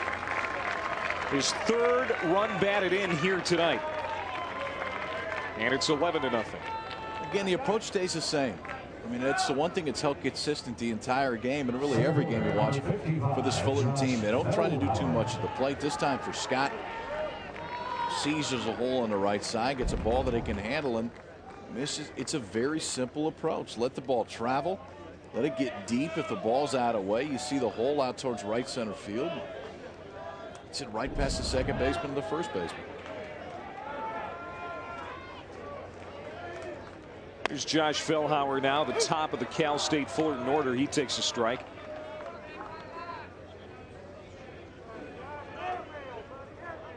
Fellhauer 1 for 5. Got to hit his last time up.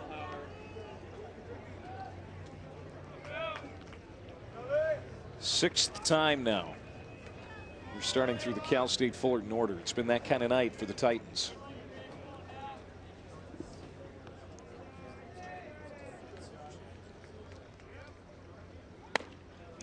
Going back to Joe Scott and talking about his defensive savvy. This was earlier in the game.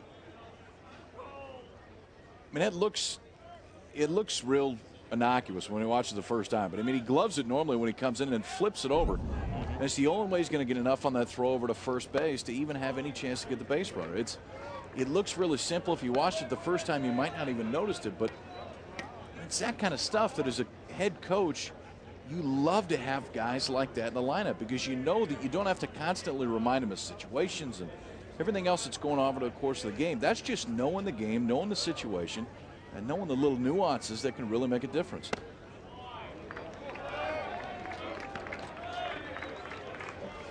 Sure made that look easy. Yeah, there was no reaction. I mean, it was just, he was totally instinct when he came in to make that play.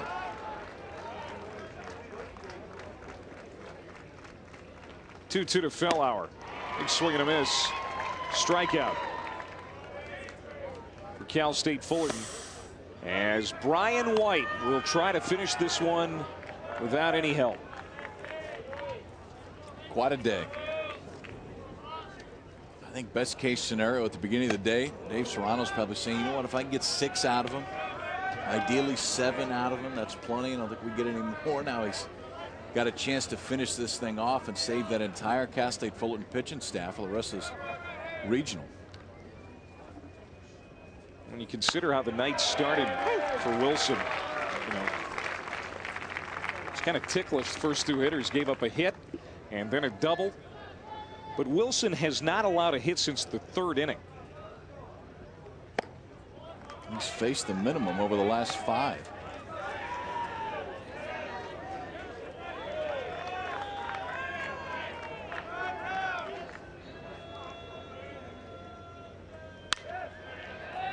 Wilhite in foul ground. Welcome to the game, John Wilhite. 1 down.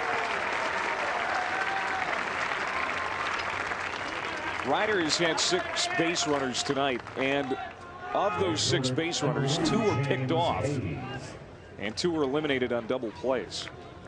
So even when Brian Wilson is allowed a base runner, they've taken care of them. As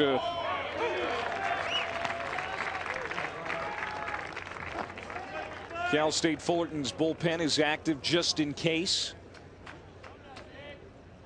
Here's Jamie Hayes, who has 2 of Ryder's 4 hits.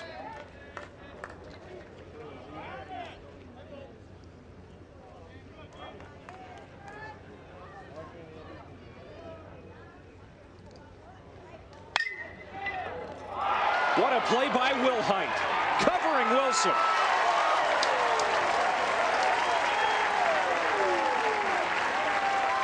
Two down. Pretty impressive right there. Come off the bench, sat for 8 innings. First play gets his legs warm a little bit, goes over and makes the put out before this, but lays out, gloves it. This is a tough little throw too. You got to hit Wilson on the run over to first, does it from his knees. Now Brian Wilson 1 out away from throwing a complete game shutout in game 1 for the Tigers. And now Ryder is going to bring out a pinch hitter. It's Nick Winowski.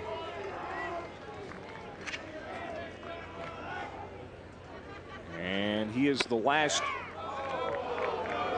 opportunity here for Ryder as they're down to their last out. Winowski's nickname is Cheese because he's always smiling. And if I had a swing like that, I'd be smiling too. He ropes one into left field for a base hit. And Ryder will prolong this inning for at least 1 more hitter. Catcher number 32, Sean Olson. Don't forget Sports Center U coming up after the game. A lot to talk about, especially when it comes to college baseball today. It was an upset Friday in the regionals. 4 seeds beat 1 seeds today. Olson into right field, down for a hit, moving over. On the play is Winowski. Back-to-back hits for Ryder here in the 9th. You know, this seems really simple. 2 outs in the 9th inning. The ball's hit out to right field. And if you're Brian Wilson, you've had a really long day. He's thrown the ball great, no doubt about it. And this isn't a bad little pitch. A curveball that hangs up in the zone. But what I like is where he was at the end of this play. He got back behind third base to back up a play. And after going this long, you got an 11-run lead, still have the presence of mind, get all the way back there and back up the play. That shows me a lot about the kid. He's still thinking the game and hustling, getting in the right spot, even though they're up 11 runs and just 1 out away from winning game 1.